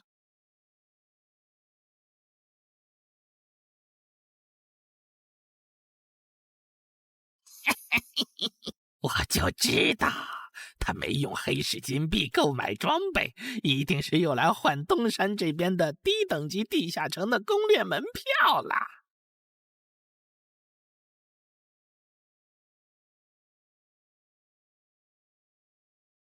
哎呀，那个还要走多久啊？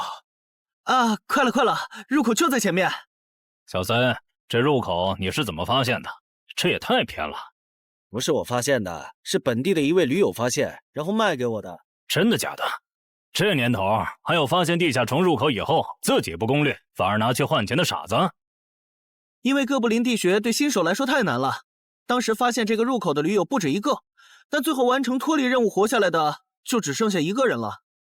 人家已经是冒险者了，这地下城在开放期又攻不下来，还不如卖了，换点能用的东西，剩下的钱分给死去同伴的家属。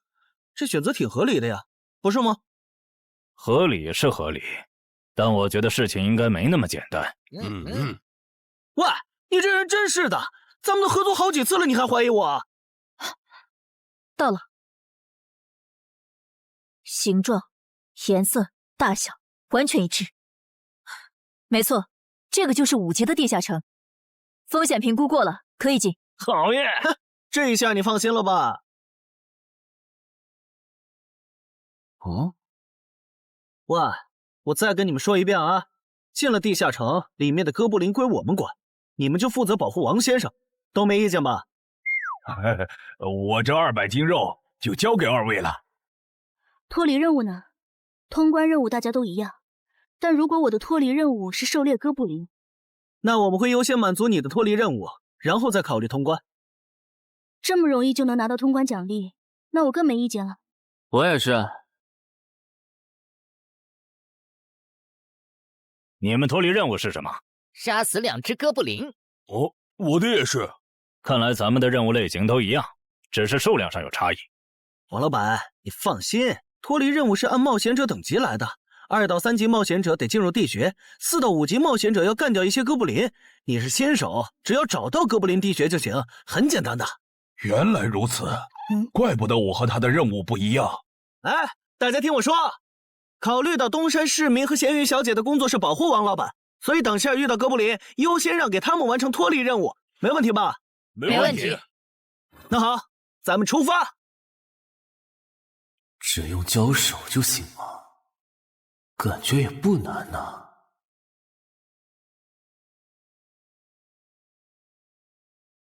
这个你不要吗？不要，你杀了吧。这就是5级地下城里的怪物吗？感觉也没多强啊。那是因为现在遇到的都是小怪，真正难搞的 BOSS 得深入地穴以后才能遇到。一般情况下，哥布林地穴的 BOSS 哥布林勇士得3、5个老手一起上才能干掉。哦，原来如此。那如果这个地穴里有2只甚至更多的哥布林勇士，咱们能对付得了吗？那肯定是对付不了的。不过一个哥布林部落只会诞生1只哥布林勇士，目前全球就1对冒险者遇过双胞胎哥布林勇士，这种小概率事件咱们肯定碰不上。那我就放心了。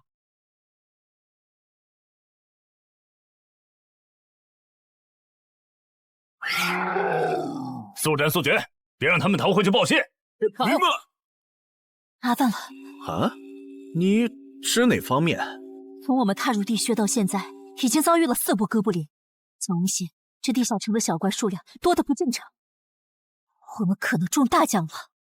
搞不明白你们这些富人究竟在想什么。你都这么有钱了，为什么还要成为冒险者？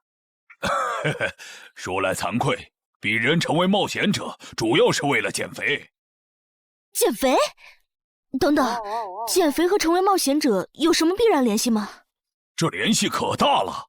我特意托人问过，目前已知的职业里，有一种不需要锻炼，只要打坐消耗多余的体质，就可以不断变强的。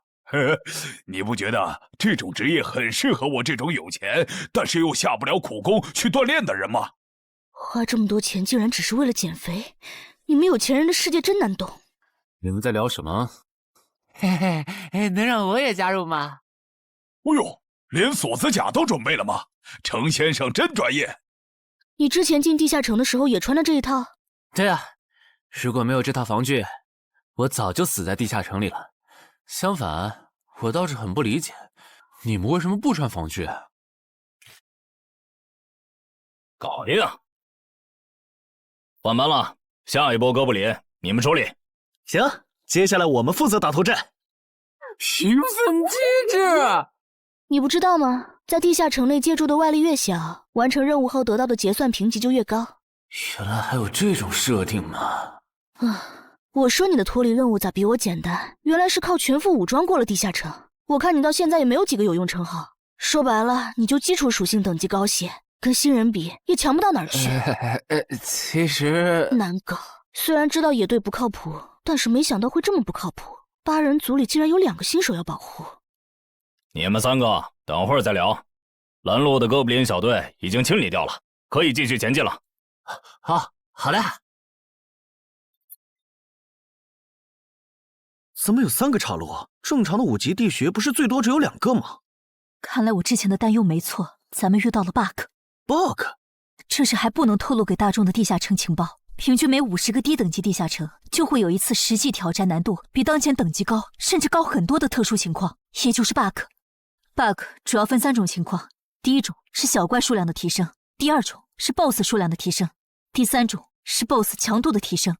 比如我们现在遇到的按照他这个说法，就很接近第一种。我之前经历的地下城好像多多少少都有点问题。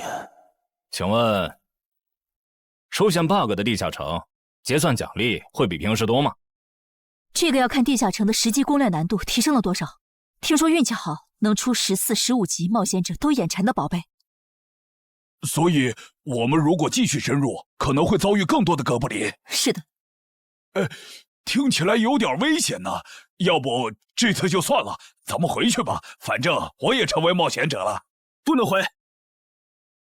这个地穴的哥布林数量虽然变多了，但 BOSS 的强度没变化呀。我们只要把 BOSS 解决了不就行了？只要速战速决，在大多数哥布林发现我们之前，找到并杀死这个地下城的 BOSS， 其实和正常通关没多大区别。BOSS 的强度没变化，只是你的猜测。要是 BOSS 强度大幅提高，无法快速击杀，等他的援兵一来，咱恐怕就得被困死在这地下城了。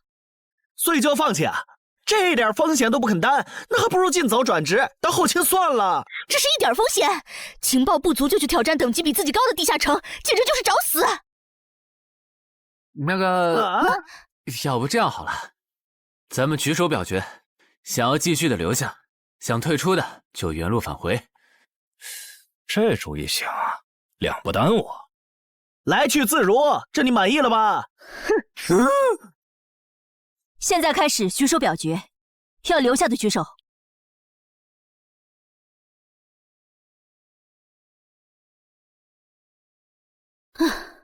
所以说野队就是野队，完全没有风控意识。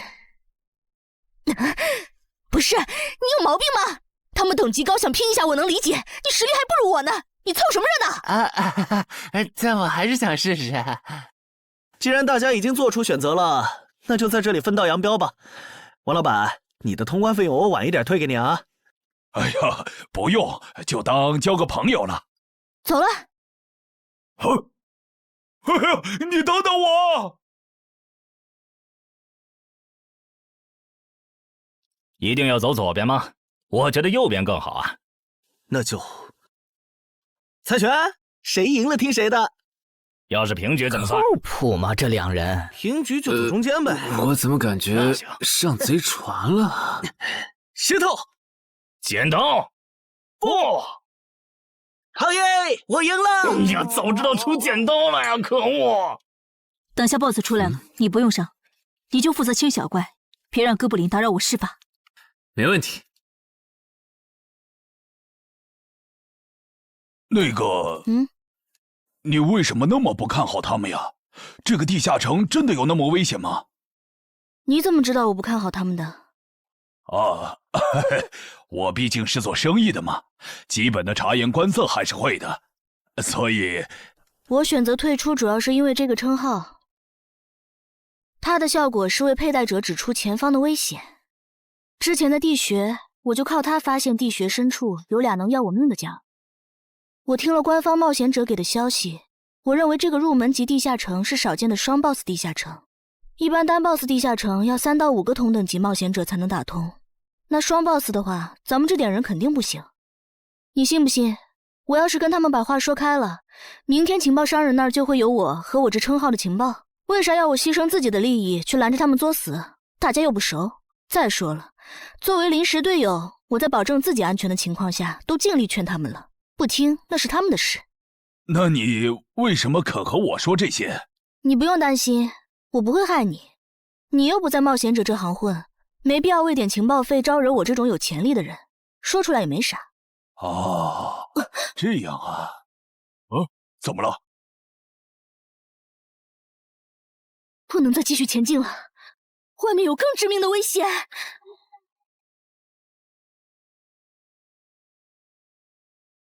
2级速能法术，烈焰放！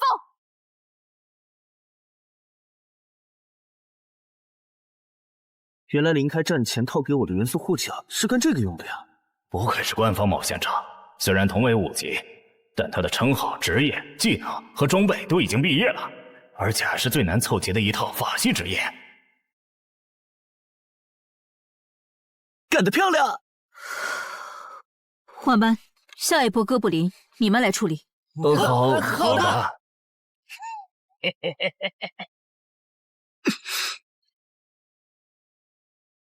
啊？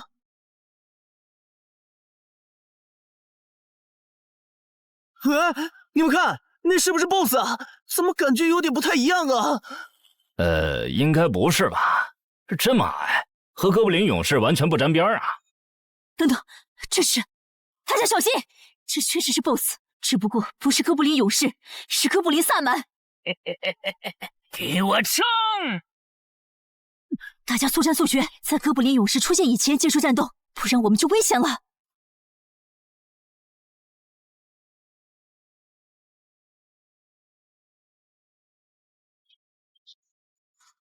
开什么玩笑！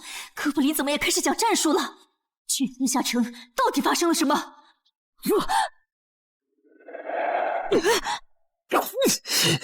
快走，我来会会这家伙。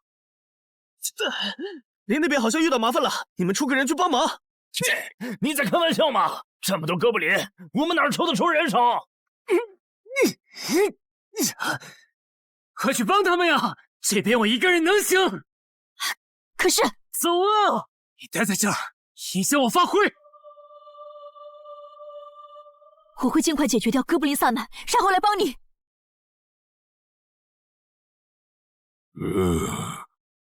可不，现在没人能打扰我们了。来，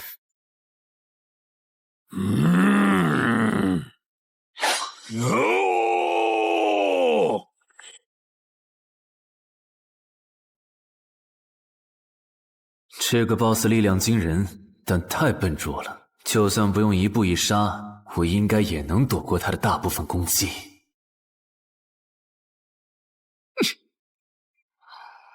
融化了吗？哼，太简单了。虽然你狂化后的速度和力量涨了，可出招没个计划，反而更容易躲了。所以，这就是5级地下城 BOSS 的强度吗？说实话，有点扫兴。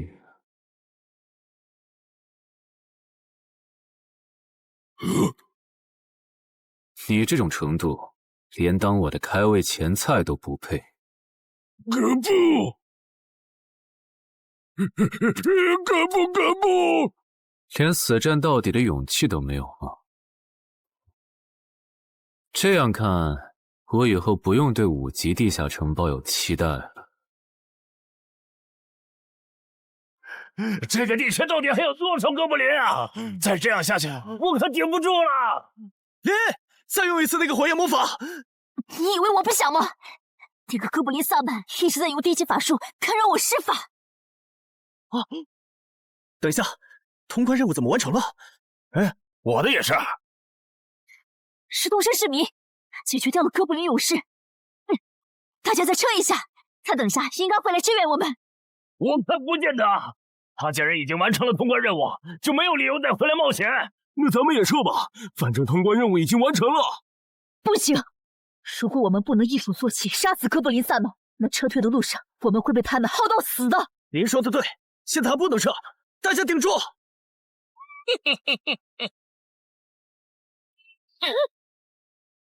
啊！是东山市民。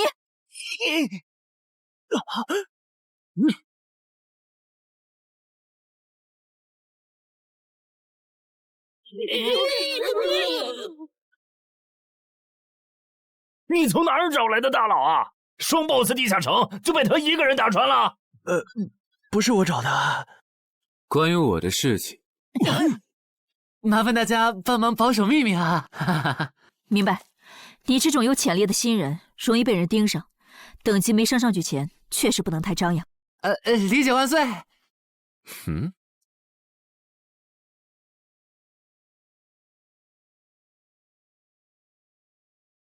不能出去，外面有更致命的危险。啊，更致命的危险？就是有一个危险程度远比双 BOSS 大的冒险者守在外面，我们出去就会被杀。那怎么办？回去找其他人，说服他们一起抱团冲出去。啊！你们竟然把2个 BOSS 都杀了！这俩可都是他一个人干掉的，我们都没出多少力。怎么是他？我之前明明用称号确认过，他威胁不到我。等等，你怎么知道这个地下城有2个 BOSS 的？难道你刚刚一直躲在我们身后偷看？那倒没有，在你们遇到 BOSS 以前，我们就已经走到出口了。之所以知道这个地下城里有2个 BOSS， 是因为我的这个称号，他能帮我找出前面对我有威胁的存在。我就是靠他才知道这地下城有俩 BOSS 的。不是吧？你有这么好用的称号，你之前不提醒我们？我是没有直接提醒，但我有劝过你们不要继续深入地穴吧。那你为什么又折返回来？因为出口那边有一个比双 BOSS 更强、敌意更浓的高等级冒险者在堵门。啊！外面有高等级冒险者在堵门，你确定？确定。先是地下城难度超标，再是高等级冒险者堵门，可疑的地方太多了。说，是不是你搞的鬼？不是我，不信咱们签单向契约确认。等等，堵门的高等级冒险者不会是那个爽约没来的四海为家吧？那个，我想问一下，你的称号可以预知危险，那如果我对你流露出杀意，你能判断我和堵门的人谁更强吗？能。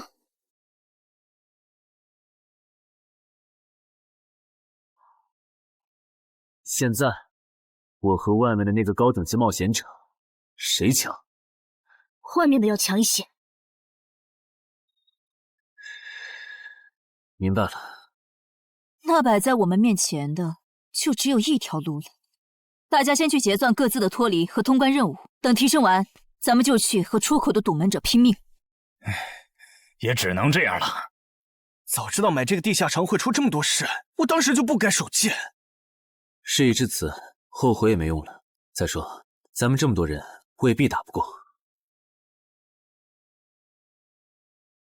这都多久了，怎么还没人出来？那个通关坟场的小子不会死里边了吧？你有没有兴趣？不好意思啊，我想再王老板考虑一下。没想到第一次进入地下城，就让你遇到这种事，实在不好意思啊。结算出来了，这次没有掉落史诗级奇物，看来双 BOSS 的地下城难度也远不如坟场啊。感觉下一个地下城可以跳过6级，直接尝试7级了。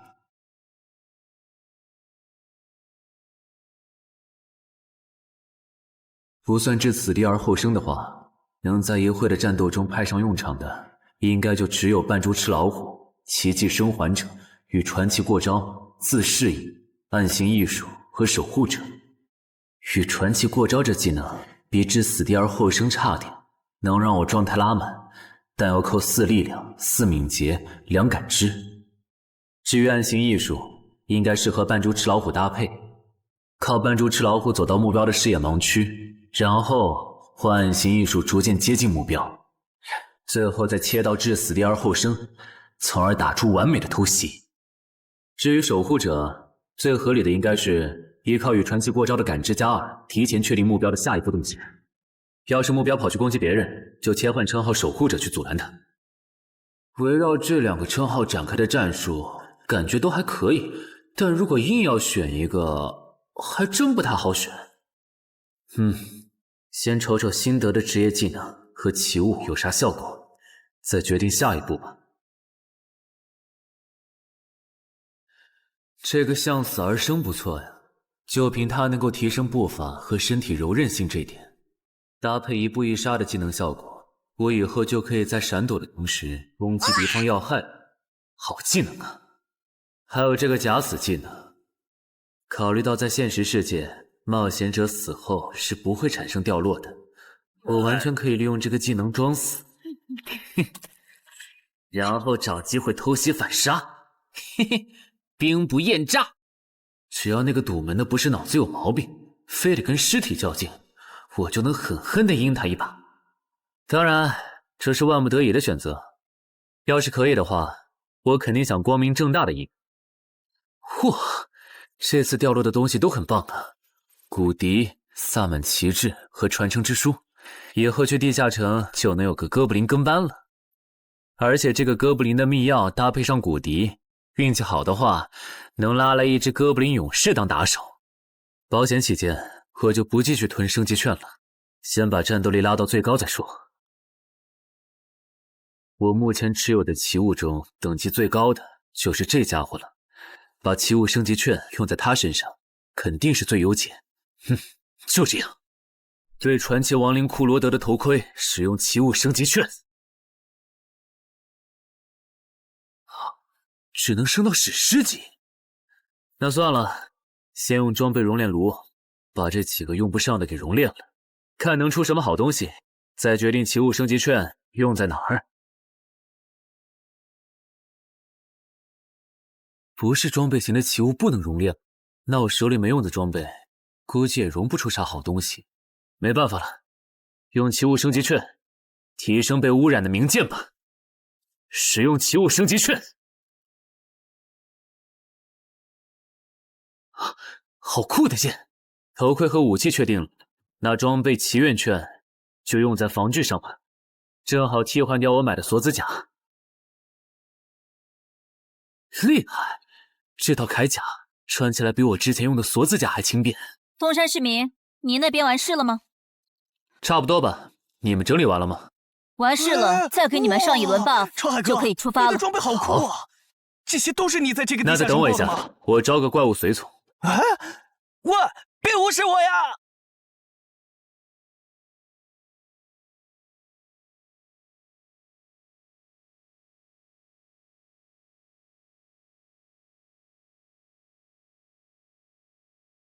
哥布林，你招个这样的怪物随从，没什么意义吧？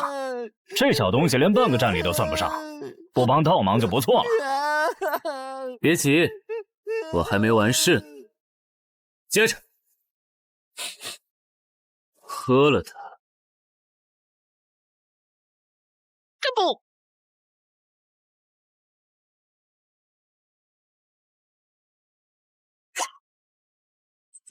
妈呀！你在这喝啥了？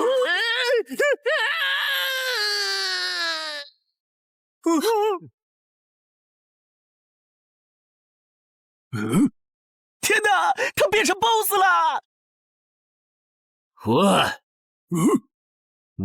那边有适合你的衣服和兵器，自己拿吧。你的随从不会失控吧？毕竟是 BOSS 级别的哥布林。不知道，不过你可以让他用称号看看这只哥布林对我们有没有敌意。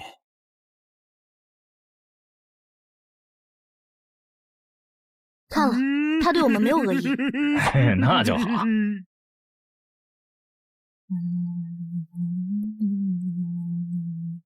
法师护甲，尤其属性强化，雄之坚韧。好厉害！体质竟然加强了2点。属性增益只有1个小时。法师护甲能给没穿护甲的地方加点防护，虽说比不上你身上这套的防护力，不过有总比没有强。我呢？好耶！你没事吧？没事，休息一会儿就好。嘿嘿，终于出来了！啊，怎么还混进去了一只哥布林勇士？说好的有人在出口堵门呢，这也没有啊。估计是藏起来了，你用称号看一下他在哪儿。好。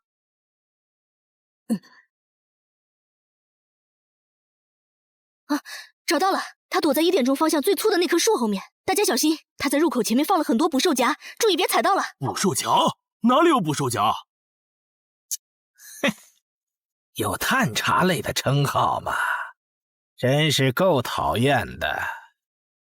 原来是他，这么一来就全明白了。女妖之森刚通关，他不去那儿的黑市买通关物资，却来东山碰运气，肯定有猫腻。知道我在东山的没几个人，团队领袖跟我签了保密协议，肯定不是他。那个戴眼镜的护士也不太可能，所以是商礼还是徐茂？这个人好像有点眼熟啊！等等，你是高成勇啊？对方很有名吗？何止有名，他可是明广一带最臭名昭著的通缉犯。别看他只有7级，死在他手上的冒险者，光是已确认的就有上百号人了。他不光是想抢别人的通关调度，还想刷出针对人类的称号，说不定现在已经刷出过量杀戮人类这个称号了。看来你很了解我吧？是协会的官方冒险者吗？果然，他已经刷出了那个称号。这样吧，我们做个交易，那小子留下，你带其他人走。这条件可以啊，要不咱们……别信他！协会的档案里，高成勇有放过目标然后再猎杀的记录。要是你们真的信了他的瞎话，等他干掉陈海，再用追踪手段把你们一个个找出来，你们连还手的机会都没有。没错，虽然他嘴上说放过我们，但对我们的恶意一直没有降低。他在说谎。切，连恶意也能侦测吗？这样好了，既然他的目标是我，那就由我和哥布林勇士主攻，你们看时机牵制。大家都是一根绳上的蚂蚱，这种时候就别心存侥幸了。当然，如果你们中有人实在怕死，那就赶紧滚，别拖我后腿。我们会做好辅助工作的。看不出来你人还挺好的，要是我绝对逼着他们一起上。打你，我们俩足够了。哼，我就知道你们这些走大运拿了 S 级评价的新人，就会自命清高，觉得别人都是你们成长的垫脚石。但现实可不是这样的哟。新人在1到5级时很难搞到成体系的称号、职业、技能和装备。你的武器和铠甲这么豪华，我猜大多是装备吧。不巧哦，我的技能偏克你这类新人。可是出迟缓术。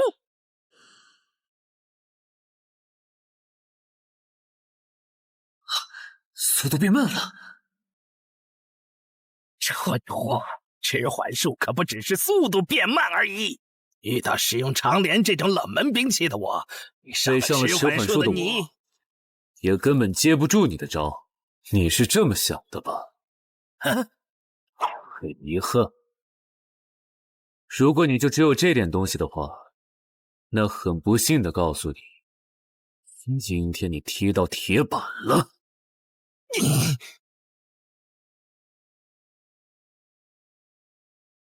开什么玩笑！我百试百灵的组合技，竟然被他这么简单的破了吗？这真的是只经历了3个地下城的新人该有的水平吗？嘿，那个高成勇也没有你说的那么厉害啊！一上来就被陈海大佬没收武器了，感觉陈海大佬都用不上咱们了。不是高成勇不厉害，是陈海太强了。现在的他，恐怕和明省分部重点培养的那位超新星是一个水平。如果我说我认栽，那把长镰我也不要了，能放我一马吗？换位思考的话，你会吗？说的也是。消失了，那件披风的效果是隐身。唉，一想到超新星要死在我手里，我就感到惭愧呀。如果你没遇到我这样的新人杀手，大概会成为传说级冒险者吧。可惜，今天你就要死在这儿了，是你选择的死战。陈海，小心，那人没走，就在你周围。你这娘们儿！你在看哪儿呢？你不可能！你怎么知道我在这里的？因为我感知20，你的一举一动在我这儿都是明白。蛮感知吗？这个人你来上。好嘞。老天，真是不公平！我想问一下，3人冒险者如果要加入协会，录入个人信息大概要多久？工作日的话，半天。这么看来，就是云霄市协会泄露消息的。我申请加入东山的官方冒险者协会，不过我前天口头上答应要加入云霄市的，他们还没录入我的个人信息。现在换到东山，程序上合规吗？当然，我代表东山市冒险者协会欢迎你的加入。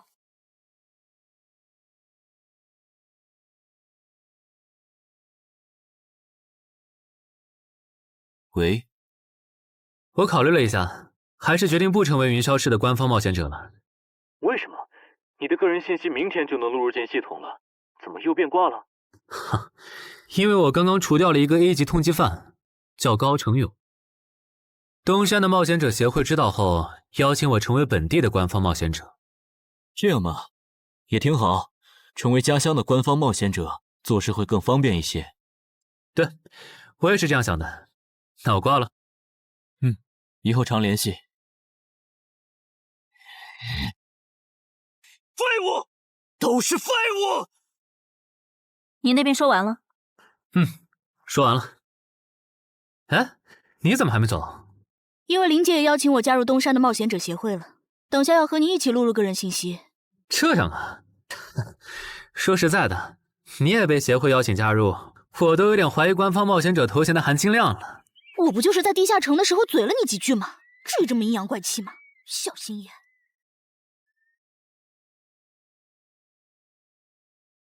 请关闭称号和职业技能，用你自己的力量对着他出拳。好。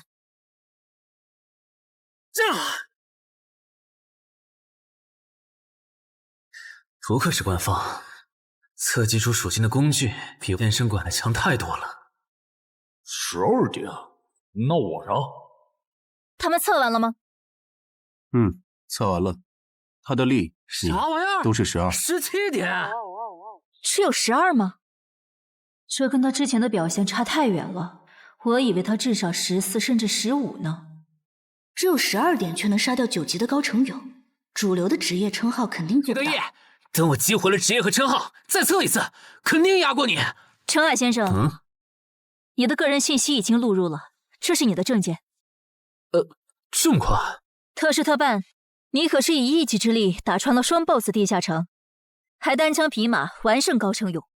另外，6到10级官方冒险者每年得通关2次协会指定的同级地下城，不然就得从攻略组调走去情报或资源采集组，把时间花在身体塑造和实战训练上，半年通关1个地下城就行。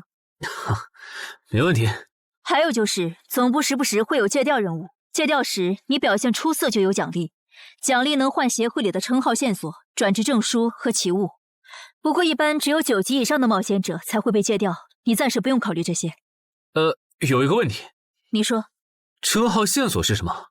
称号线索是总结好的称号获得办法，你回去用证件 UID 登内网，看看协会称号图鉴里有没有你喜欢的。要是手里有没用的奇物或图鉴里没有的称号线索，就卖给协会，换自己想要的东西。了解。对了，你打算什么时候遣散你的随从？不能在这边养吗？我这只哥布林骨笛是随机召唤哥布林啊，送回去的话，下次召来的可能就不是这只了，那我不就亏了一瓶秘药吗？这你不用担心，除非你的哥布林勇士在那边的世界战死，或者你打算随机召唤别的哥布林。原来如此。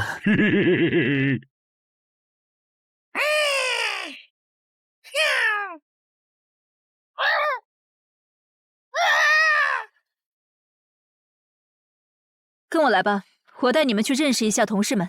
好。大佬好，我叫梁家坤，是东山这边的冒险者候补，目前的力、米分别是。喂，你别每次见到厉害点的冒险者都跟报菜名似的，把自己的力米数值甩出来啊，这样很得罪人的。哎，有什么关系嘛？我的数值总不可能比澄海大佬的还高吧？不，你的就是比他高。你是东山这边的入口管理者？在东山专家级地下城没打通前，干不了入口管理者的活。好，所以入口管理者另有其人是吧？那他没来是因为在攻略东山这边的专家级地下城？那倒没有，他没来是因为在处理昨天突然涌入东山的通缉犯。据说好像是因为东山市出现了坟场的通关者，那些人都是奔着他来的。这样吗？坟场那个老手坟墓啊，哟，那可是出了名的 bug 级地下城，能产出奇物升级券。啊！你们这样看我干什么？我说错话了吗？你还没意识到吗？意识到什么？那个，我就是坟场的通关者。什么？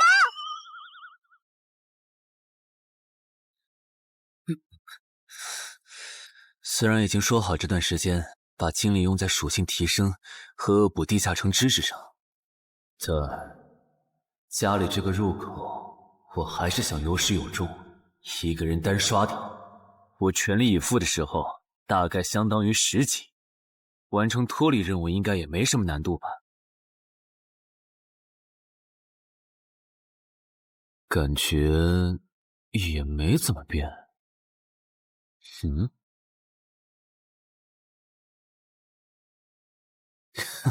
原来冒险者面板还能升级吗？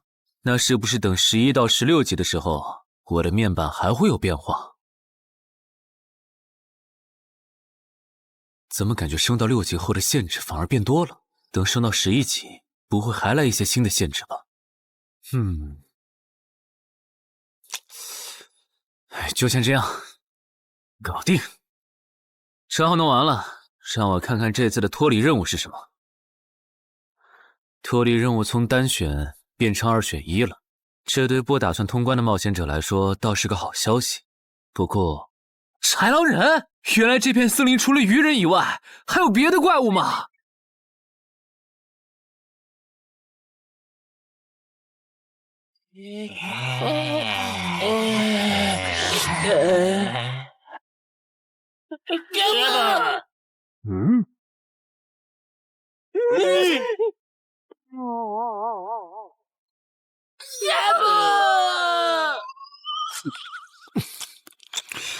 所以在你看来，那些豺狼人阴险狡诈，并且还特别喜欢欺负弱小是吗？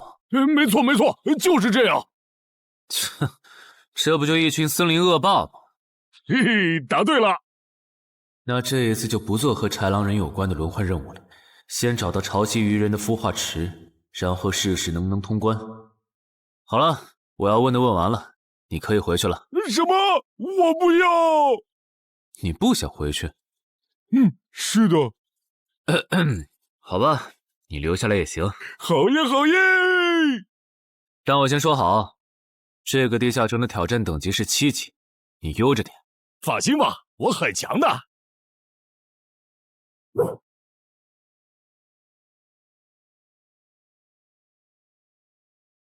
结果你还真组了个野队，让人家带你通关。嘿，还是5级的地下城，你这胆子够大的。嘿嘿，其实还好啦，虽然中间出了一些意外，但也因祸得福，认识了2位很有潜力的冒险者。你这就是幸存者偏差。那些散人如果靠谱，我儿几就不会死在地下城里。我知道，所以我是确认有官方冒险者兜底以后，才决定下去的。说起来，前几天的新闻我看了，你儿子的死好像不是意外。怎么可能是意外？我儿子下去之前，我给他准备了2件保命的奇物，可他还是死了。那2个弱鸡入口拥有者却活着，开什么玩笑？可惜那2个杀千刀的没撑到我出手，就栽在别人手上了。不然，我一定要让他们后悔来到这世上。那这人也算间接为你儿子报仇了，咱得报答他呀。他叫什么名字？叫陈海。我这次来东山，就是要当面感谢他。陈海？你认识？我组的临时野队里也有一个姓陈的，可能就是他。什么？科长，都打起精神来！那些豺狼人斥候说不定就藏在附近的灌木丛里，你们这样懒散很危险的。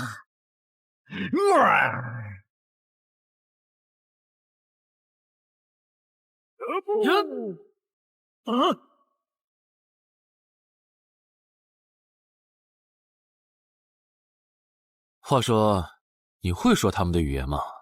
当然，需要我帮忙翻译吗？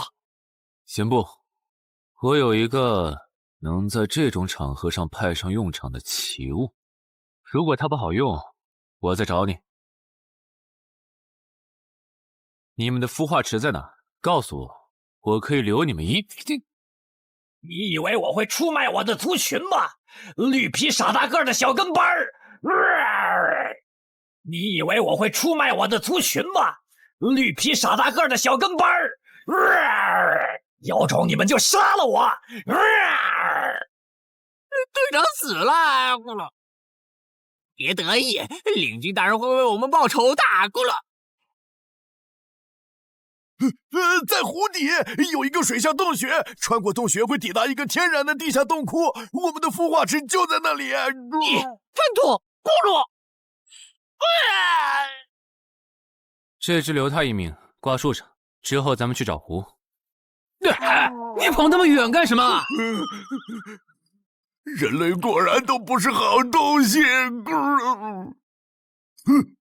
那个冒险者很强。不好，是白战的霍格。去通知游击队，把湖里的鱼人引出来，给这个冒险者创造破坏孵化池的机会。好的，霍格老大。至于你，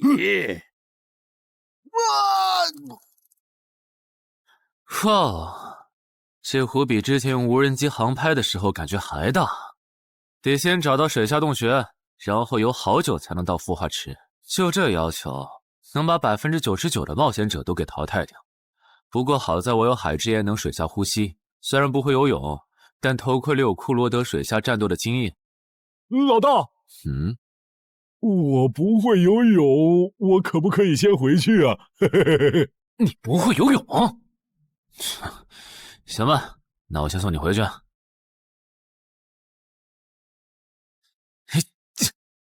呦，哎呦，好了，热身完毕，那出发了。果然，依靠海之炎和库罗德的头盔，就算是我这种旱鸭子，在水里畅游，那还不是小菜一碟。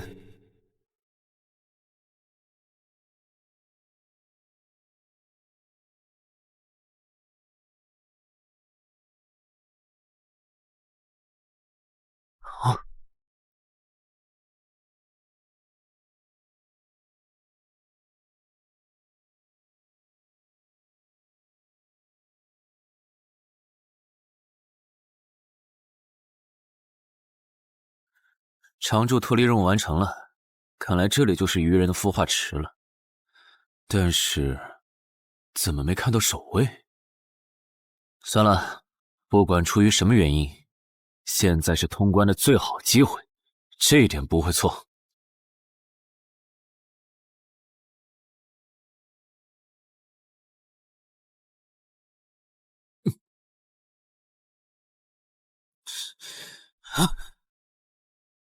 就一个咕噜，有点不够分呐，咕噜。都过去这么久了，竟然还有不知死活的笨蛋想要捣毁孵化池，咕噜。是啊，不过没想到的是，这次来的竟然不是豺狼人，而是人类啊，咕噜。原来守卫一直藏在上面吗？不对4，他们应该不会给我穿装备的时间，用至死地而后生速战速决吧。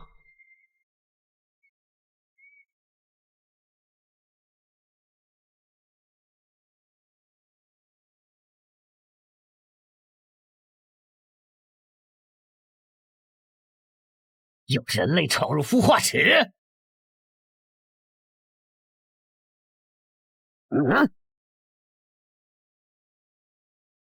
霍格老大，鱼人撤了，应该是湖里的鱼人哨兵发现那个人类冒险者了。派个机灵点的去湖边盯着，如果那个人类冒险者逃出来了，就通知我。好的，霍格老大。这几只守卫的强度比哥布林勇士高不少，他们应该就是这个地下城的 BOSS 吧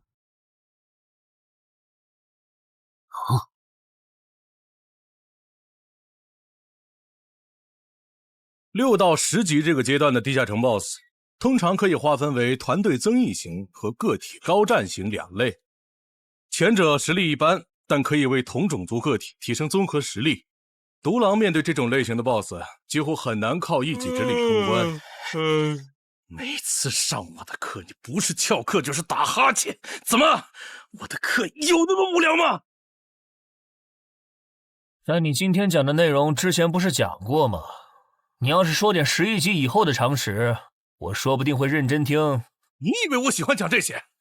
还不是因为你们这些莽夫！CJ 的超新星不自大，不单人去调高等级地下城，就不会被 BOSS 弄死。公司也不会把我临时叫过来给你们突击补课了。什么？顺朕死了？是啊，你这几天没上论坛吗？大家都吵翻天了，说他的死浪费了 CJ 对他的投资。这我还真不知道，到底怎么回事？你快和我说说。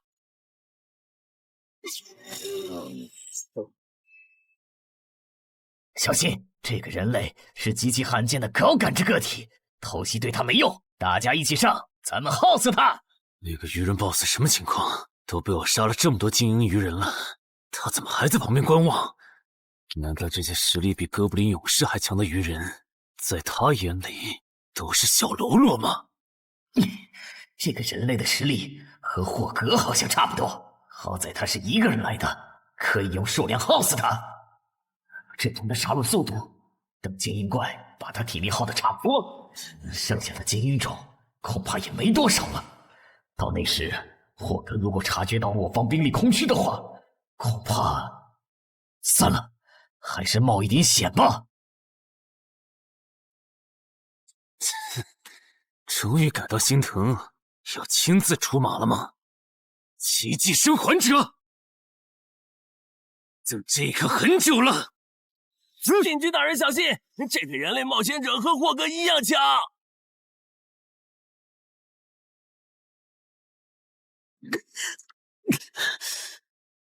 很好。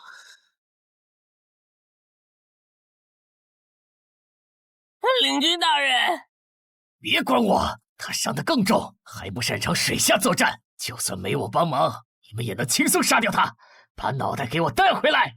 是，领军大人。那个人类不是重伤了吗？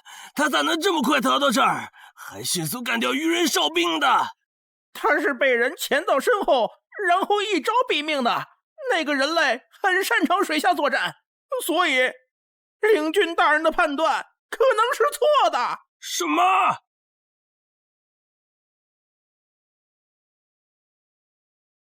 该死，总算活着逃出来了，多亏了这个奇迹生还者呀，不然我就得交代在这儿了。果然和我预想的一样，那个鱼人 BOSS 沉不住气，要是他再稳点，我就会被耗死了。怪不得团长说，独狼到了更高级的地下城会越来越吃力。哼，一挑多肯定没胜算呢。看来我还是得找些厉害的队友了。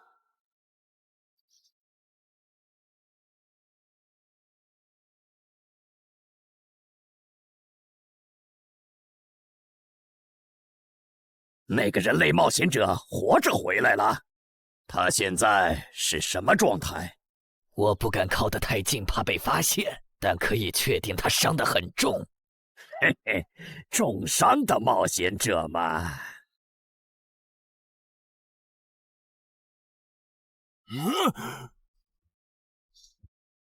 下次再找你们算账。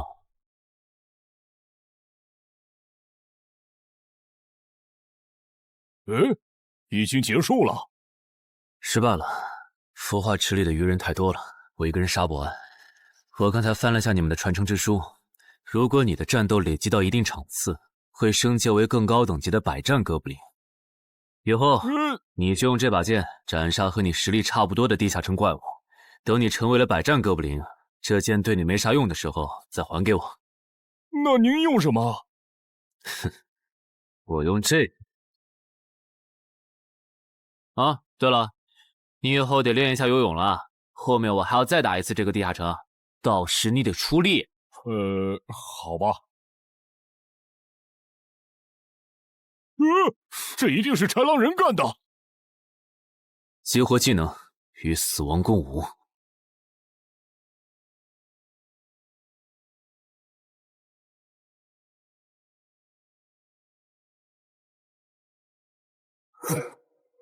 都叫破绽！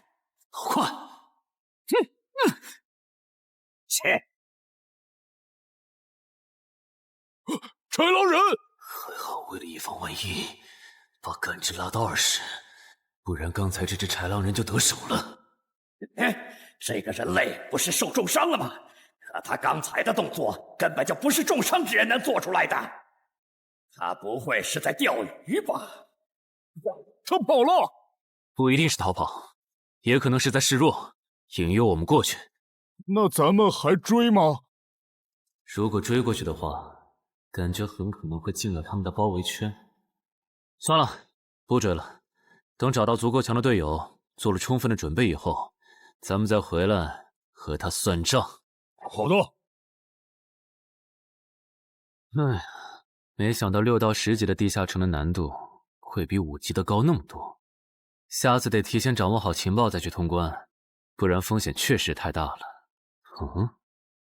是任务结算呢。哼，说起来，这一次我虽然没有通关，但宰了那么多鱼人，怎么说也该有个 A 吧。水产过敏怎么了？不对，你怎么知道我水产过敏的？还有啊，我是人，你给我一袋动物口粮是什么意思啊？就算他吃不完，这会难吃。什么？他加入东山的冒险者协会了？你给我站住！你当初是怎么信誓旦旦的跟我说他死定了的？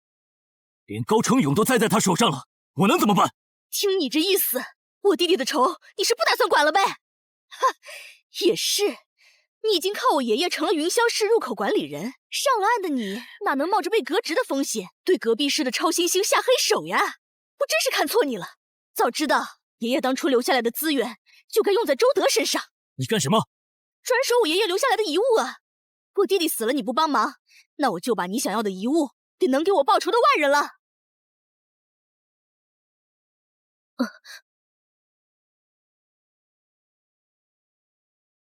361、362、363。安然，黑市上出现了个你可能会感兴趣的悬赏。说内容。有人用传说级冒险者的遗物作为奖品，悬赏东山市某位超新星的命。徐茂又惹到谁了？不是徐茂，但这个人咱们都认识。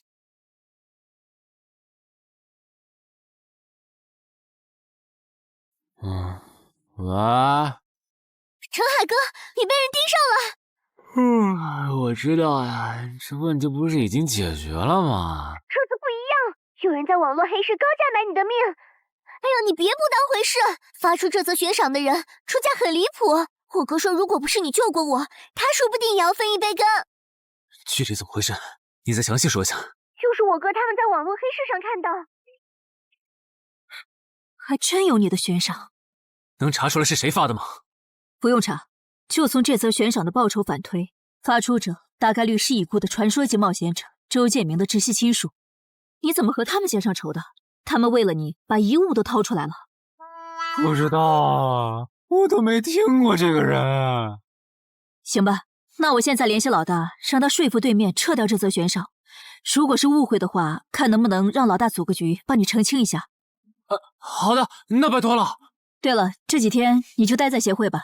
传说级冒险者的遗物一定会吸引很多人铤而走险。被人捷足先登了？不对，这里似乎没发生战斗。看来那个叫程海的，当时应该在攻略自己家里的地下城。真不知道他是幸运还是不幸。虽然因为家里的地下城躲过了第一波袭击，但被堵在地下城里的话，他连逃都没地方逃。除了我和目标以外，这个地下城还有4个人，不知道是敌是友。你卑鄙！哪有你们人类有病？我不就派了个斥候守在出口吗？至于让你们杀过来吗？搞得我现在受伤不说，手底下的兵也被消耗的差不多了。如果昨天那个冒险者又回来了，不行，留得青山在，不愁没柴烧。这点不能待了，得赶紧走。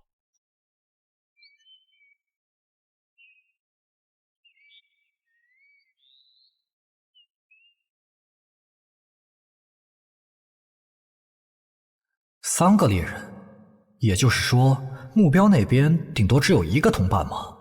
哈哈，这么看的话，这个游戏变得更有意思了。安教练，你找我？对，程海被悬赏的事你知道吧？知道。那正好，你给程海打个电话，如果他不知道自己被悬赏了，随便挑个6到10级地下城，邀请他和你一起打。剩下的不用我说，知道该怎么做吧？徐茂打过来的，肯定因为悬赏的事，不知道他是来提醒我的，还是来试探我的。哎呀，算了，还是不接了。反正家里地下城入口这次肯定是暴露了。要是之后问起来，我就说在攻略家里的地下城。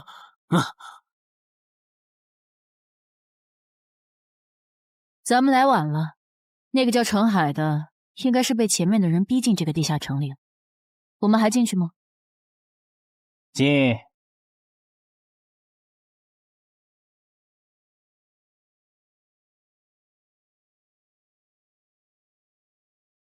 又进来2个人。等等，这个轮换脱离任务怎么变得无法完成了？难道说这个地下城的精英豺狼人已经被杀到不足5匹了？你好，那边的人让我问你，要不要一起开个会？那边的狂战士好像有事要跟咱们商量。也就是说，你和你的同伴是最先进入这个地下城的，程海不在这里。对。那我不明白了，你们没堵到人，为什么不离开，反而在这儿扎堆守着湖呢？因为我同伴的主职业是海兽祭司，他因为职业特性的原因，发现这个地下城刚刚诞生了一只英雄级鱼人，他想趁着对方还未成长起来，和他签订主仆契约。那你们呢？你们为什么不去做轮换脱离任务？因为我们进入地下城用无人机找程海的时候，只发现了守在湖边的他。等我们赶过来以后，他既不承认程海在湖里，又不肯交代他守在湖边不走的理由，那我们能怎么办？只能陪他在湖边耗喽。这不能怪我呀，我总不能说我的同伴下水了，但我不会游泳，只能在岸上等他吧。你这家伙！啊，我怎么了？先等一下，你们的事情我大概了解了，但这应该没有商量的必要吧？有必要。刚刚同伴死了。啊？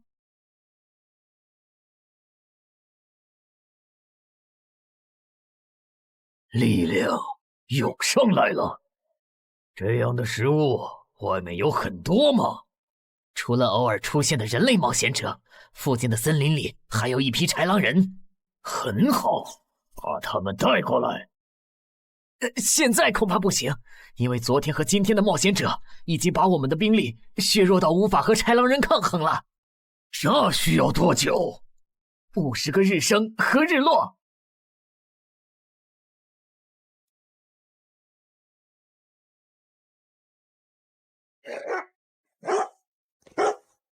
没想到独狼闪怒竟然死在了这个地下城。他不是一直这样忙吗？遇到克制自身的地下城，就会因为没有人帮他兜底而陨落。是这个道理，但这白痴为了断其他人的后路，单独猎杀豺狼人，结果把自己给玩死，是我没想到的。那我们之后怎么办？鱼人的孵化池大概率在水中，我们的职业和奇物都不适合在水下作战。完不成脱离任务的话，我们会被困在这个地下城的。这个地下城的最大挑战者数是15，除了我们和这个白痴以外，还有12个名额。只有其中有擅长水下作战或者能帮助我们完成脱离任务的，我们就能脱离。所以回出口。我都说多少遍了，我的同伴是海兽祭司啊！这个职业的水下作战能力很强，以他的实力，不可能连逃回来都做不到。这个地下城绝对不正常。关键是现在要离开这个地下城，只能靠常驻脱离任务，这下麻烦了呀。回出口吧，还除掉那个搞崩了轮换任务的王八蛋，这个地下城还能再进7个人，说不定其他人里面就有能帮助我们完成脱离任务的。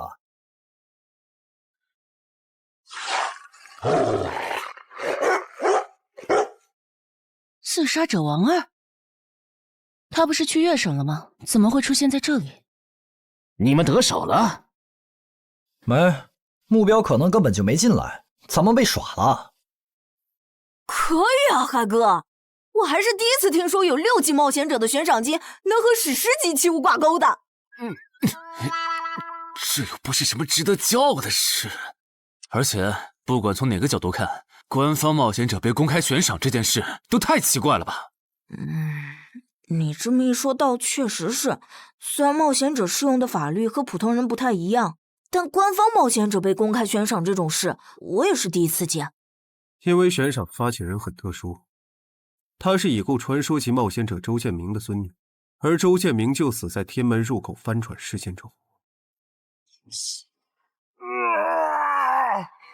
好痛啊！上吧！所以战死在天门的周建明的后人才会继承遗物，拥有诸多特权。对，又因为周建明的孙子死在了坟场，而你又救出了2个本不可能活着的一般市民，堵死了他弟弟的生路，所以周建明的孙女才会迁怒于你，想要你死的。照你这说法，我们的矛盾岂不是化解不开了？那倒不至于，老大已经约了米省负责人，也就是周建明的旧友，还有发布者，一起谈这件事情了。快的话，下午就能谈出个结果了。我们没来晚吧？没，刚刚好。嘿嘿，那就好。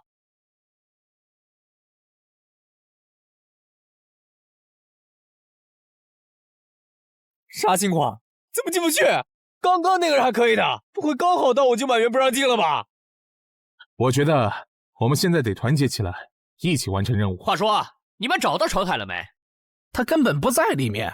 啥？程海不在这个地下城？脱离任务需要下水才能完成？对，本来轮换任务不用下水的，现在任务推进不了，只能等入口翻转以后再进去了。关键是这片森林里的物资可能不够我们撑到入口翻转的那一天。那怎么办？有人的物品栏里带了足量的食物和水吗？我可以高价收。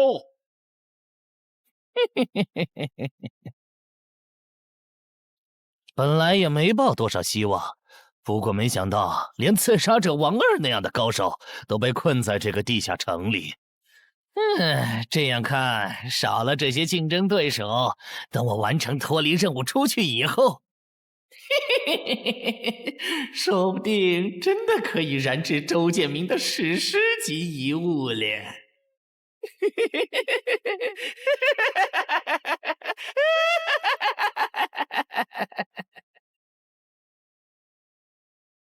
什么？有远方的鱼人部落派使者来拜访我们？是的，对方自称是寇涛鱼人的大祭司。大祭司？吞噬者大人，要和他见一面吗？见，不过以防万一，把放出去的鱼人都叫回来吧。寇涛鱼人嘛，呵呵，我还真挺想知道他是怎么找到我这里的。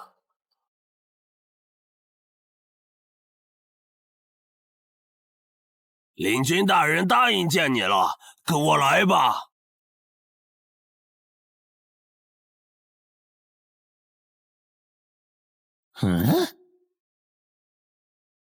这就完成脱离任务了，真是得来全不费工夫。你在看什么？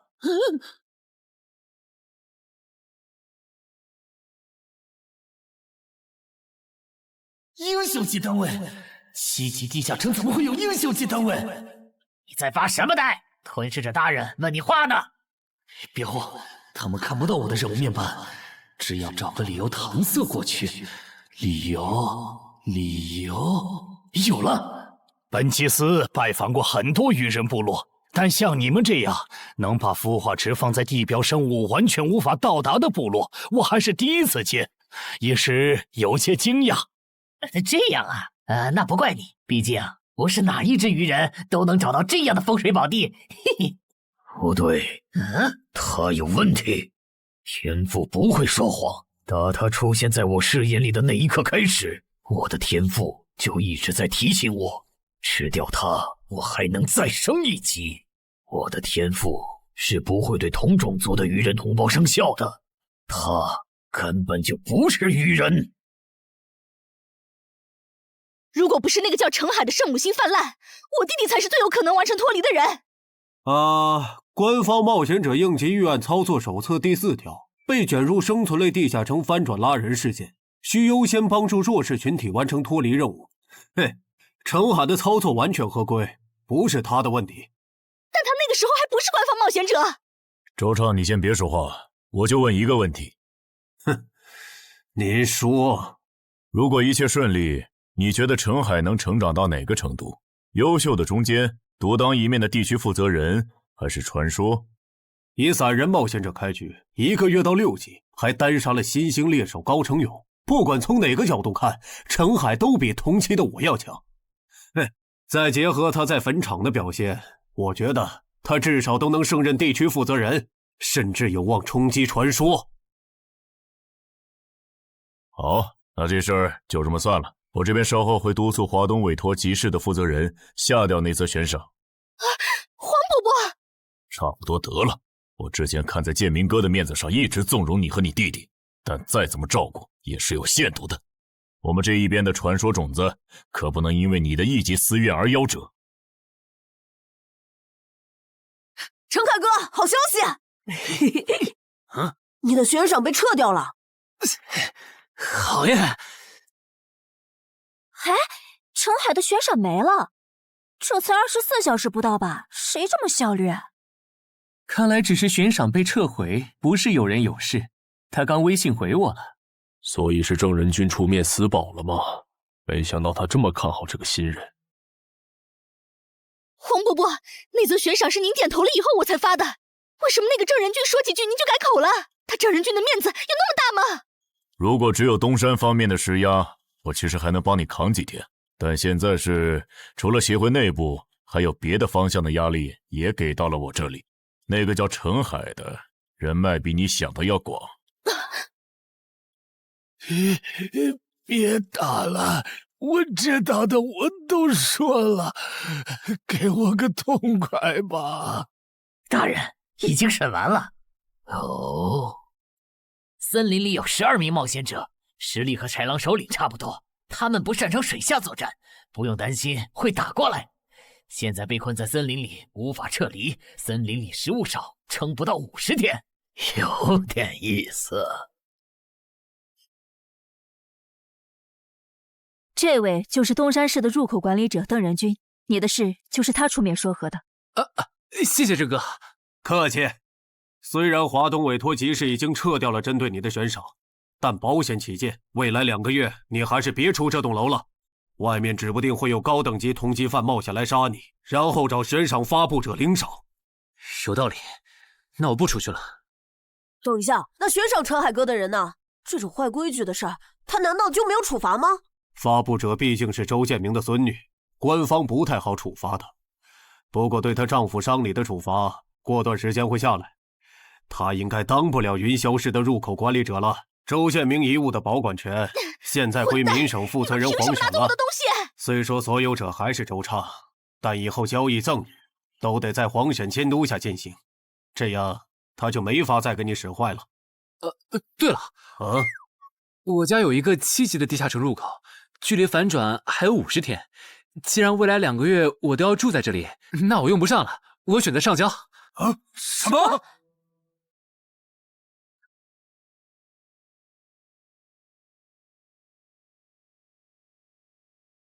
确实是6级到10级地下城，而且挑战人数已达上限，现在进不去了。哼，有意思。让后勤部过来安装几个微型摄像头，之后如果有人从这个地下城脱离，你就通知我。那程海呢？按规章制度来。你隐瞒了地下城入口，违反官方冒险者的规定。不过念在你中途才进协会，又没培训过，就从轻发落。等你到9级时，多接一次协会例行任务就行。对于这个处罚标准，你能接受吗？能。还有就是，从明天开始，你要和常经川、梁家宽一起上地下城相关的常识课，早上8点，别迟到了。好。什么？他们还对你做了内部处罚？真过分！明明没有造成影响，而且陈海哥，你跟他们报备的时间也不算晚啊，为什么要处罚你？因为相关条例就是这样，而且他们的处罚程度也很轻，所以也还好吧。相比起来，我更担心那些进地下城的赏金猎人。我家地下城有点邪门，他们要是掉以轻心，很可能被坑死在里面。陈海哥，你人太好了，明明是他们要害你，你却还在为他们考虑。你搞错了，我只是怕他们被困在地下城，到时候导致入口翻转，连累到我。说起来，你刚才说除了东山冒险者协会和你哥哥所在的散人联合以外，还有其他人也在帮我施压。我哥哥说明省的富豪曹火旺对悬赏你的事特不满，他认为传说起冒险者后代比老弱妇孺更受保护的话，以后冒险者肯定会变成特权阶层。听说这事还惊动了华东地区的负责人，所以关于你的悬赏才会这么快被撤下来。好，那替我跟你哥哥道声谢，等风头过了，我做东，咱们一起吃个饭吧。曹火旺啊，一起吃饭。啊，小妹真是的，为了个不知道从哪儿冒出来的野小子，竟然让大哥你用掉了这些年积攒下来的人情。人家毕竟救了咱们妹妹，我这个做大哥的不能就这么看着。怎么又有电话？喂，我是曹火旺。你可能不认得我。没，我听朋友说了，是您出面施压，我的悬赏才会这么快被撤销的。你已经知道了，那我就开门见山了。您说，我儿子死在了女妖之身，我调查到那个所有者后来被你杀死了，这样看你算是帮我儿子报了仇，所以咱们现在谁也不欠谁的，账清了。我今天给你电话是有别的事，我想以一介商人的身份和你谈一笔生意。简单点说，我和朋友都觉得你有前途，打算重点投资你。你以后要是成了地区负责人，选辖区时可以适当听取我们的建议。如果你觉得可以谈，咱们线下细聊。我是基础属性与称号常识课的客座讲师朱伟，很高兴认识大家。开始前，我想问大家一个问题：你们觉得对于新人冒险者来说，力、敏、体、智、感、魅这6种属性哪个最重要？这还用问？肯定是力量。毕竟脱离和通关任务大多需要击杀指定怪物才能完成。现在都知道，进地下城得备好防具和开刃武器，有兵器帮忙，哪怕身体弱得像软脚虾，也能击杀低等级怪物。对新人来说，力量够就成，多了那也是白搭。反倒是敏捷更能提高冒险者的生存率。这位学员说对了，在协会统计的数据中，刨除掉称号、职业和装备，对低等级冒险者的存活率和内战胜率影响最大的属性就是敏捷。敏捷影响冒险者在地下城内的存活率，这点好理解。但冒险者之间的内战为什么也是敏捷占主导？很简单，低等级冒险者的称号、职业和装备都不成套，没法弄出有效的攻防体系，所以他们内战时谁先动手谁赢面大。这时候敏捷就很关键了。原来如此，怪不得我遇到的秃鹫和通缉犯不是速度很快，就是打法非常克制、速度快的冒险者。原来点在这里。极限加敏捷的冒险者到6到10级就不好使了。一是这阶段冒险者能靠地下城掉落完美攻防，二是地下城等级一高，怪物种类和数量猛涨，光靠敏捷自己单干没法应对任务和怪物都变强的新情况。那6到10级这个阶段，哪种属性收益最大？6级之后，除了必定作为攻略组核心的超新星以外，其他冒险者都得按团队需求调整自己。这时候别管啥属性收益高，得看团队要你咋发展。原来如此。但不同属性之间多少会有一个模糊的价值差吧？比如同样是1点属性，加在感知和加在力量上，谁更划算？这个确实有，目前公认的排序是魅力大于感知，大于智力，大于体质，大于敏捷，大于力量。魅力最高，为什么？我也不知道，不过这个排序是传说们公认的。作为金字塔最顶层的冒险者，他们的判断必定有其缘由。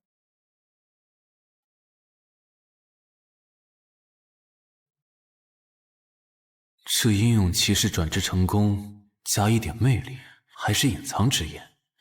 可我主职业就是近战，副职业再选同类，会不会最后效果1+1小于2啊？想什么呢？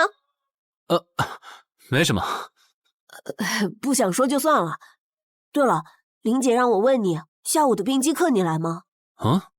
这次好像有越省来的武术大师指导我们。停！第7局，长经川胜。枪的优势这么大吗？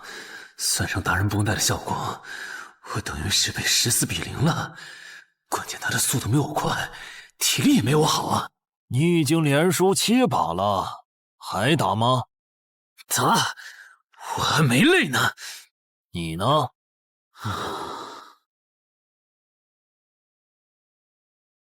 打。好，休息3分钟，然后继续。怎么感觉不用称号和职业技能的陈海哥表现还不如我啊？你说的没错，他做了个基础身体塑造就去女妖之森了，靠着地下城和坟场暴走事件成了华东新星。要是光论基本功，他确实比不上你。啊，这样吗？哼哼，不过作为冰姬的门外汉，他的表现已经足够出色了。哼哼哼，他现在已经能一步步跟上常青川的节奏，我估计5局之后，他应该就会开始赢了。停，第8局，常青川胜。开什么玩笑？这才10局不到，他就变得比梁家坤强了。他的智力到底有多高？感觉不是打法的问题，如果我的爆发力再强一点，刚才那一局说不定能赢。陈海，啊，下一局你用称号和职业技能吧。你确定？哼，确定。我想更直观的感受我和超新星的差距。常青川亮称号了。什么？他们好像要来真的。行吧，老爷爷，您往旁边站一点，我怕待会儿打起来会碰到您。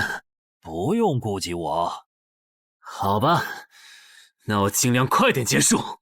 置死地而后生，看起来好像是增加爆发力的称号。我准备好了，你先攻吗？不用。好。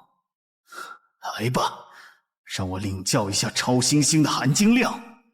那你不要眨眼哦，现在的我可比之前快多了。好快，我出手更快。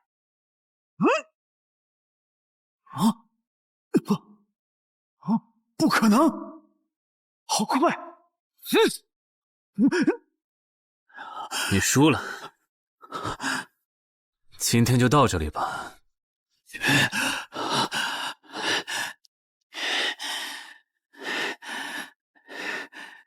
喂，我完事了，换班换班。我和他的差距原来这么大吗？其实你枪练得不错，出手的那一下，就算是我年轻那会儿，也不见得能躲掉。别灰心，你只是运气不好。遇到了能阅读你下一步动向的特例。阅读下一步？展开来说就是，人在出招时破绽最大，能抓住这个瞬间的人，轻松就能无招胜有招。使用者必须要在对手出招前阅读到对方的下一步动作。有这份眼力的武术家呀，还在世的不超过5个人，所以你输得不远。陈海哥，你刚才那招叫啥？好酷啊！没想到一个没练过武的门外汉，竟然也能掌握这一招。他真的只是个普通的冒险者吗？陈海哥，你也太牛了吧！你是没看到败给你以后，常青川的臭屁男的脸色有多……臭屁男？常青川，我可以坐在这里吗？当然可以。其实，我原本是把你当做我的竞争对手的，但现在看来是我没眼力见了。以你的实力和潜力，东山这种小地方根本就留不下你。这不明摆着吗？坟场那种全球公认的 bug 级地下城都被陈海哥打通了，他肯定不会自降身份来跟咱抢下任东山市入口管理者的位子呀。说不定到那个时候，他已经是1手负责人了。喂，等一下，你说他以后能成为传说级冒险者，我不反对，但1手负责人，这两人真吵输了能扫1个月厕所。啊？你问我副职业怎么选？哎，对，我这不是6级了吗？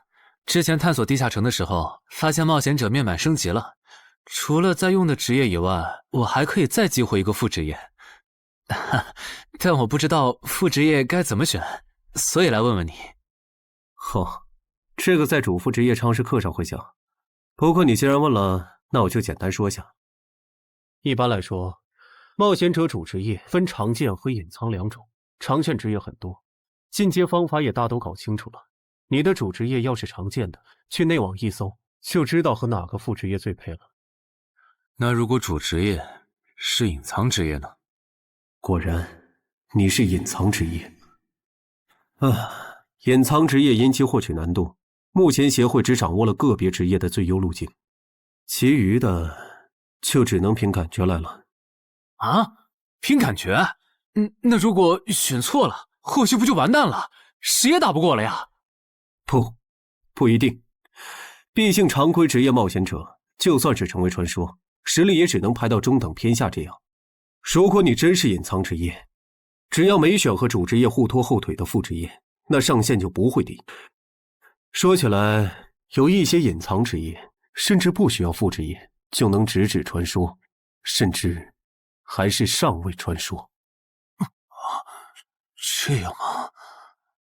不过这种，就算在隐藏职业里也是非常稀有的，就像8美额的骑士。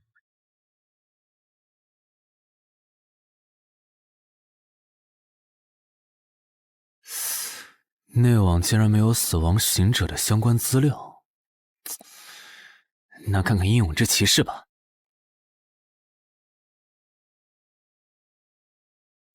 没想到我手通坟场得到的转职道具，竟然在全球冒险者圈子里被无数人追逐。看他们的评论，这个转职徽章除了挑战难度高的离谱以外，没有别的缺点，而且挑战次数也没有限制。那么只要转职成功，就必然能成为上位传说。嘿嘿嘿。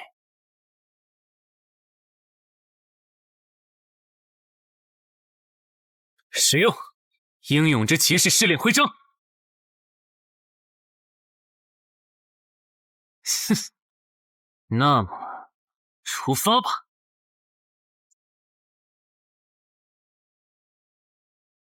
啊！不是吧？让我挑战他？啊！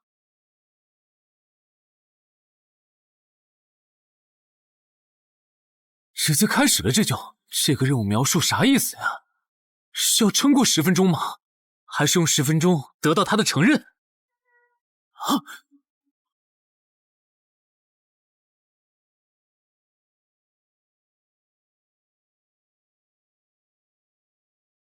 这家伙该不会比库罗德还强吧？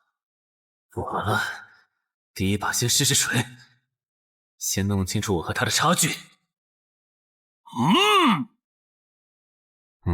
这谁能撑过10分钟啊？我这种配置都3分钟嗝屁，10级以下，我不信有人能完成试炼。感觉得换个能保命的称号，但那样感觉就不够18点。没法开一步一杀的隐藏效果，这么搞下来，说不定输得更厉害。等等，我不是还有那个吗？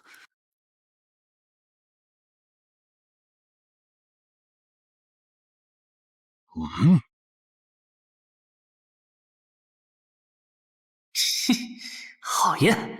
这个傻大个的弱点是感知，他看不到穿了隐身衣的我。啊？那是什么？丢！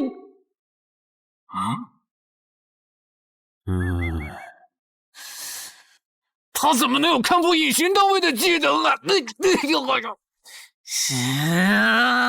不行，我就不信邪了！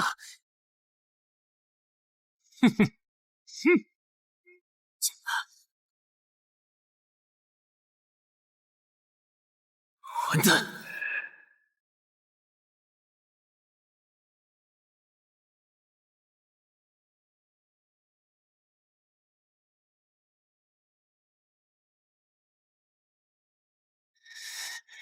再来！啊！那些冒险者还在我家？对，虽说不知道发生了啥，可要是时限到了，这些冒险者还不出来，那咱就得掌握更多这地下城的情报，这样以后入口翻转的时候才能处理好。换个地方聊吧。还是没找到乔敏吗？没有啊，周围都找遍了，没有他的痕迹。那看来他不是下湖了，就是去更远的地方找豺狼人了。希望是后者，不然我们的麻烦就大了。我希望他是去找豺狼人了。老七那边应该也发现了，这地下城难度会越拖越高。等孵化池孵出大量的鱼人后，我们恐怕都会死在这儿。你说什么？你家地下城的通关任务是捣毁潮汐鱼人的孵化池？对啊，怎么了？我先冷静一下，李，你来给他解释。好，目前官方已公布的地下城翻转规则，你都知道哪些？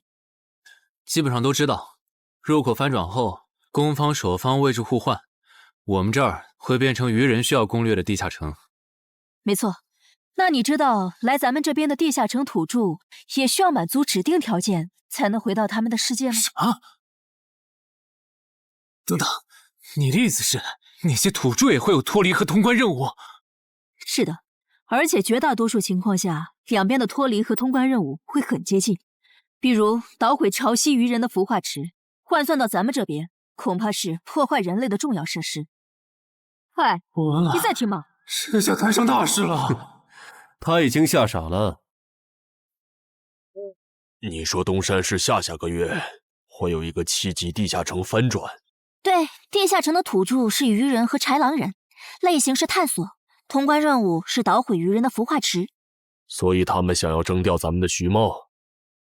是的，报酬是官方掌握的同等级地下城的随队通关名额。等等，郑哥不是14级的冒险者吗？处理一个7级的地下城不是很简单吗？因为你家的入口翻转后，我就没法随意出手了。啊？你不知道正常，这涉及到未公开的地下城翻转规则。当入口翻转后，我们的世界就会变成鱼人眼中的地下城。因为入口翻转前后规模不变的铁律，所以在有鱼人完成脱离任务之前，等级高的正人军不能动手。原来如此，怪不得坟场明明只是5级地下城，但却存在传奇个体。怪不得小鬼头脱离后，坟场就立刻进入到第2阶段，这样就解释得通了。这个规则不是强制性的，我不能出手，主要还是因为有人曾经尝试过这样做，结果导致入口等级提升，对面的高等级个体也能来到我们的世界。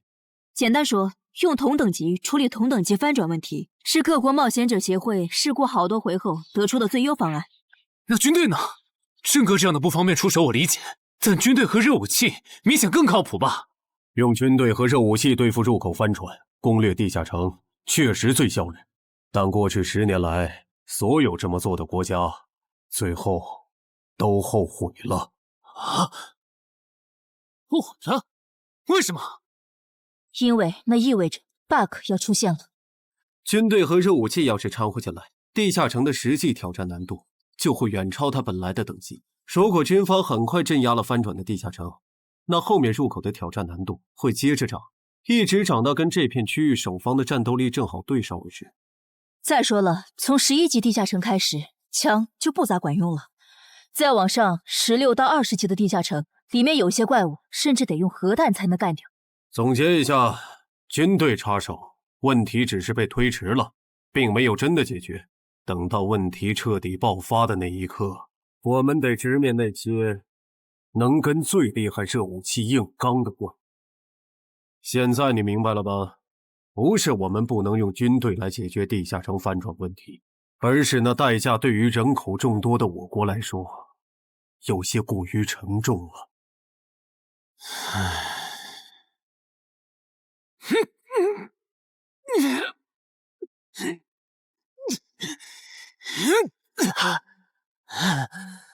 陈海哥这也太拼了吧！天天这么练，他身体遭得住吗？林姐没和你说吗？说什么？陈海家的地下城下个月要翻转了。什么？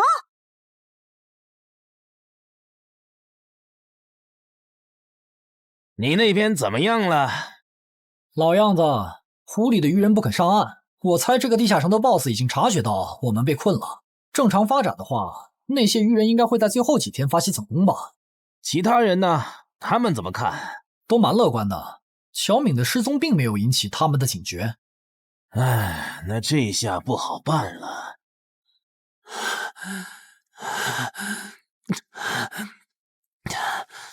给。啊！今天周4，你不用上学吗？上啊，谁让有些人闯祸，把地下城入口给搞翻转了呢？想上都上不了。应东山市入口管理人的要求，原定课程现在换成入口翻转规则普及课。因为本节课还有大量未准许披露给民间的内容，所以开讲前需要大家签署这份保密契约书。谁先来？我，我签完了，下一个谁来？给我吧。然后给我。那我收尾。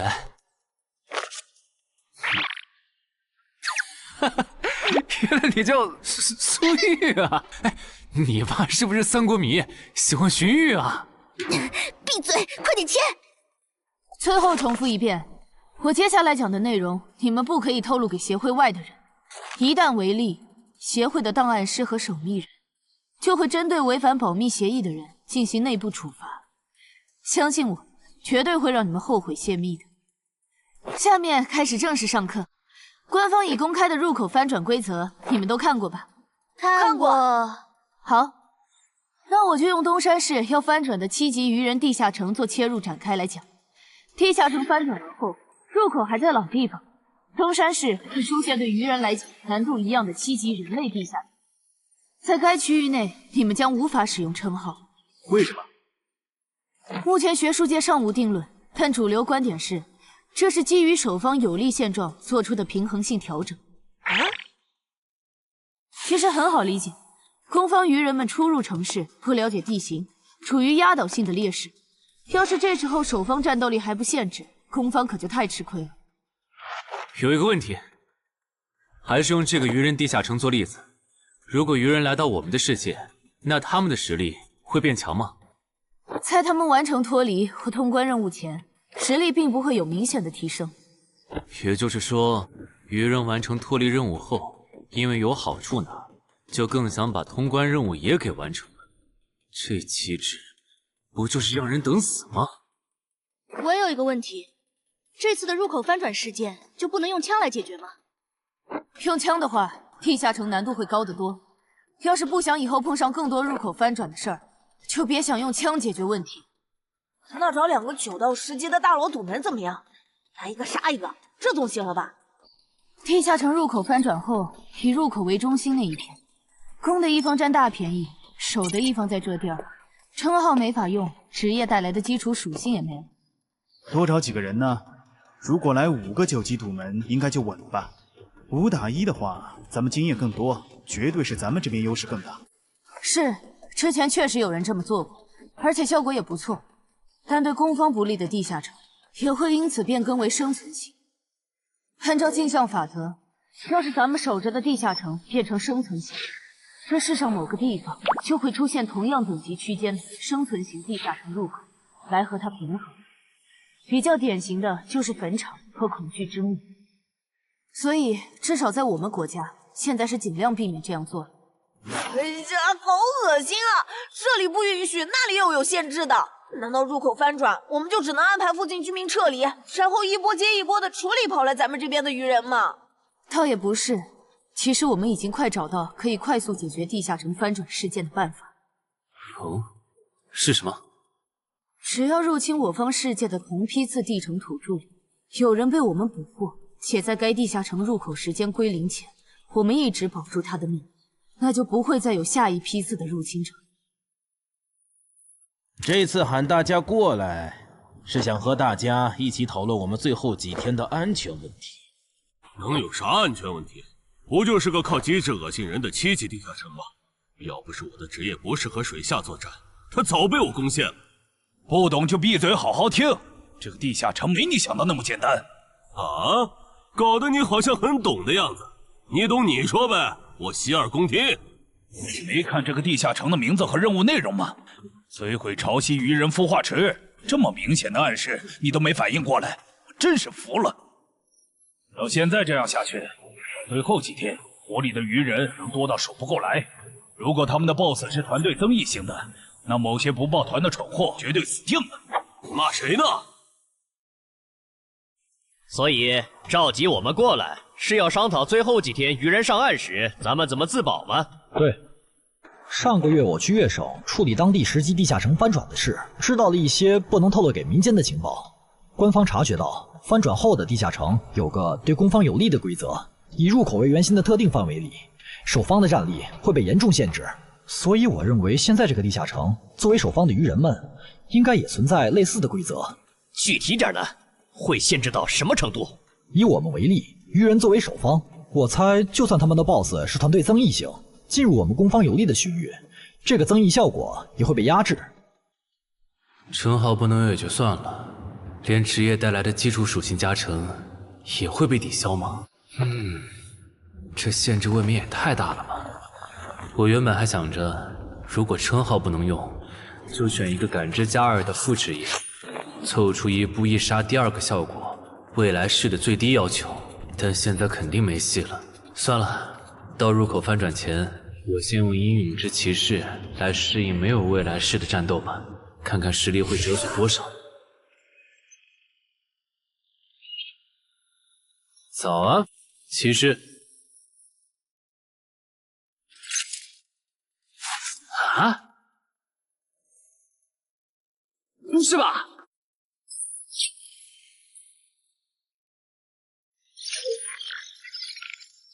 没了未来式和称号加成的我，实力原来会下降这么多吗？这么看的话，我还是得找个能加感知的副职业，至少要把未来式点出来。你找姚文忠？对，我想找一个能加2点感知的副职业，想问他有没有推荐。还有，协会内部是可以用贡献点兑换副职业的转职道具的吧？能是能，但这种和智、感、魅有关的副职业转职道具，所需要的贡献点有点多。你除掉高成勇得到的贡献点肯定不够。我知道，我来之前已经查过了。我有2个称号未被收录进官方的称号图鉴，我可以提交他们的获得线索来换取贡献点。行，那我叫姚文忠帮你整理一下。你现在就要定副职业，不再等等吗？距离你被强制征召进地下城还有半年呢，没准过几个月，新隐藏职业的最佳升级路线就能搞清楚了。不等了，我家地下城翻转后，我主职业的核心技能就会没了称号加成，得再加2点感知才能开启。这2点属性对接下来的我是刚需。行吧。这是协会掌握的能加2点及以上感知的副职业，你看一下吧。寻物师，你确定就要这个？不改了？啊，就他了，寻物师。行吧，那我现在就去联系福州的冒险者协会，让他们派评估师来东山看一下你手里的称号值多少贡献。如果价值大于寻物师的职业证书，我就向总部打申请。那麻烦姚哥了。您就是陈海先生吧？你可以叫我蔡吉，我的副职业是评估师。接下来由我为您评估至死地而后生和与传奇过招这2个称号的价值。好的。算完了，这2个称号虽然效果惊人，但他们的获取难度和激活所需要的前置条件太苛刻了，所以价值相比于同等级称号会有很大的折损。具体会折损到什么程度？这你放心，足够您兑换寻物师的转职证书了。和上次一样，别用称号和职业技能，对这个设备来一拳。好。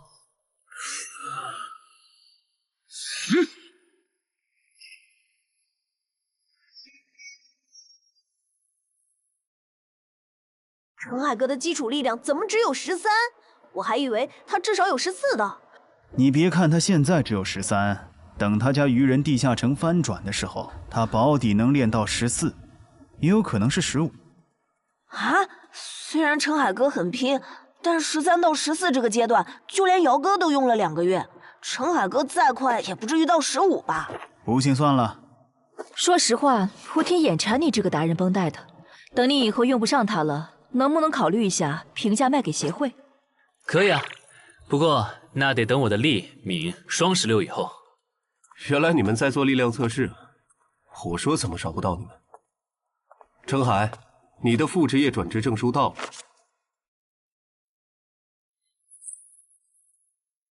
这还用问？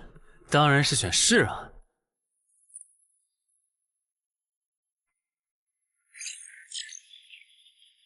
等等，不会吧，不会吧！蒙对了，死亡行者的最佳搭配竟然是寻物师。我原以为死亡行者的效果1和效果2已经够超模了，没想到他的效果3更加离谱。考虑到大多数人靠锻炼得到的粒米的极限数值是16至17，如果到达极限以后再去挑战这8项试炼的话，发了，这下发了！明天不，我现在就去健身房撸铁，以后只要练不死就往死里练。至于英勇骑士那边就暂时不去了，反正我现在也完不成那个转职任务。有没有搞错？东山市的地下城翻转事件，为什么要拉我这个云霄市入口管理者去帮忙？因为你老婆在我这边的人情已经用光了，还有，你下个月就不是云霄市的入口管理者了。身为官方冒险者，被附近的协会征召，不是很平常的事吗？而且，别告诉我你不知道，东山市的愚人地下城是因为谁才闹到要翻转这一步的？11121、11122、11123。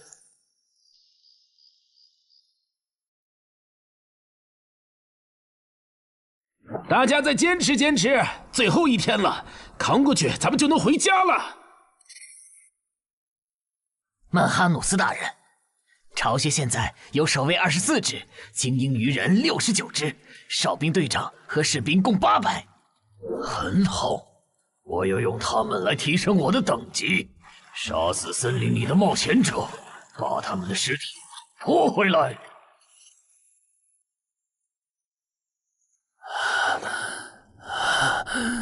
冒险者面板，你这人真怪，明明再过几个小时地下城就翻转了，你不养精蓄锐，却在这里做力量训练，临阵磨枪也没你这么磨的吧？其实这2个月我一直都是这么练的。啊？倒是你，大晚上的不睡觉找我干什么？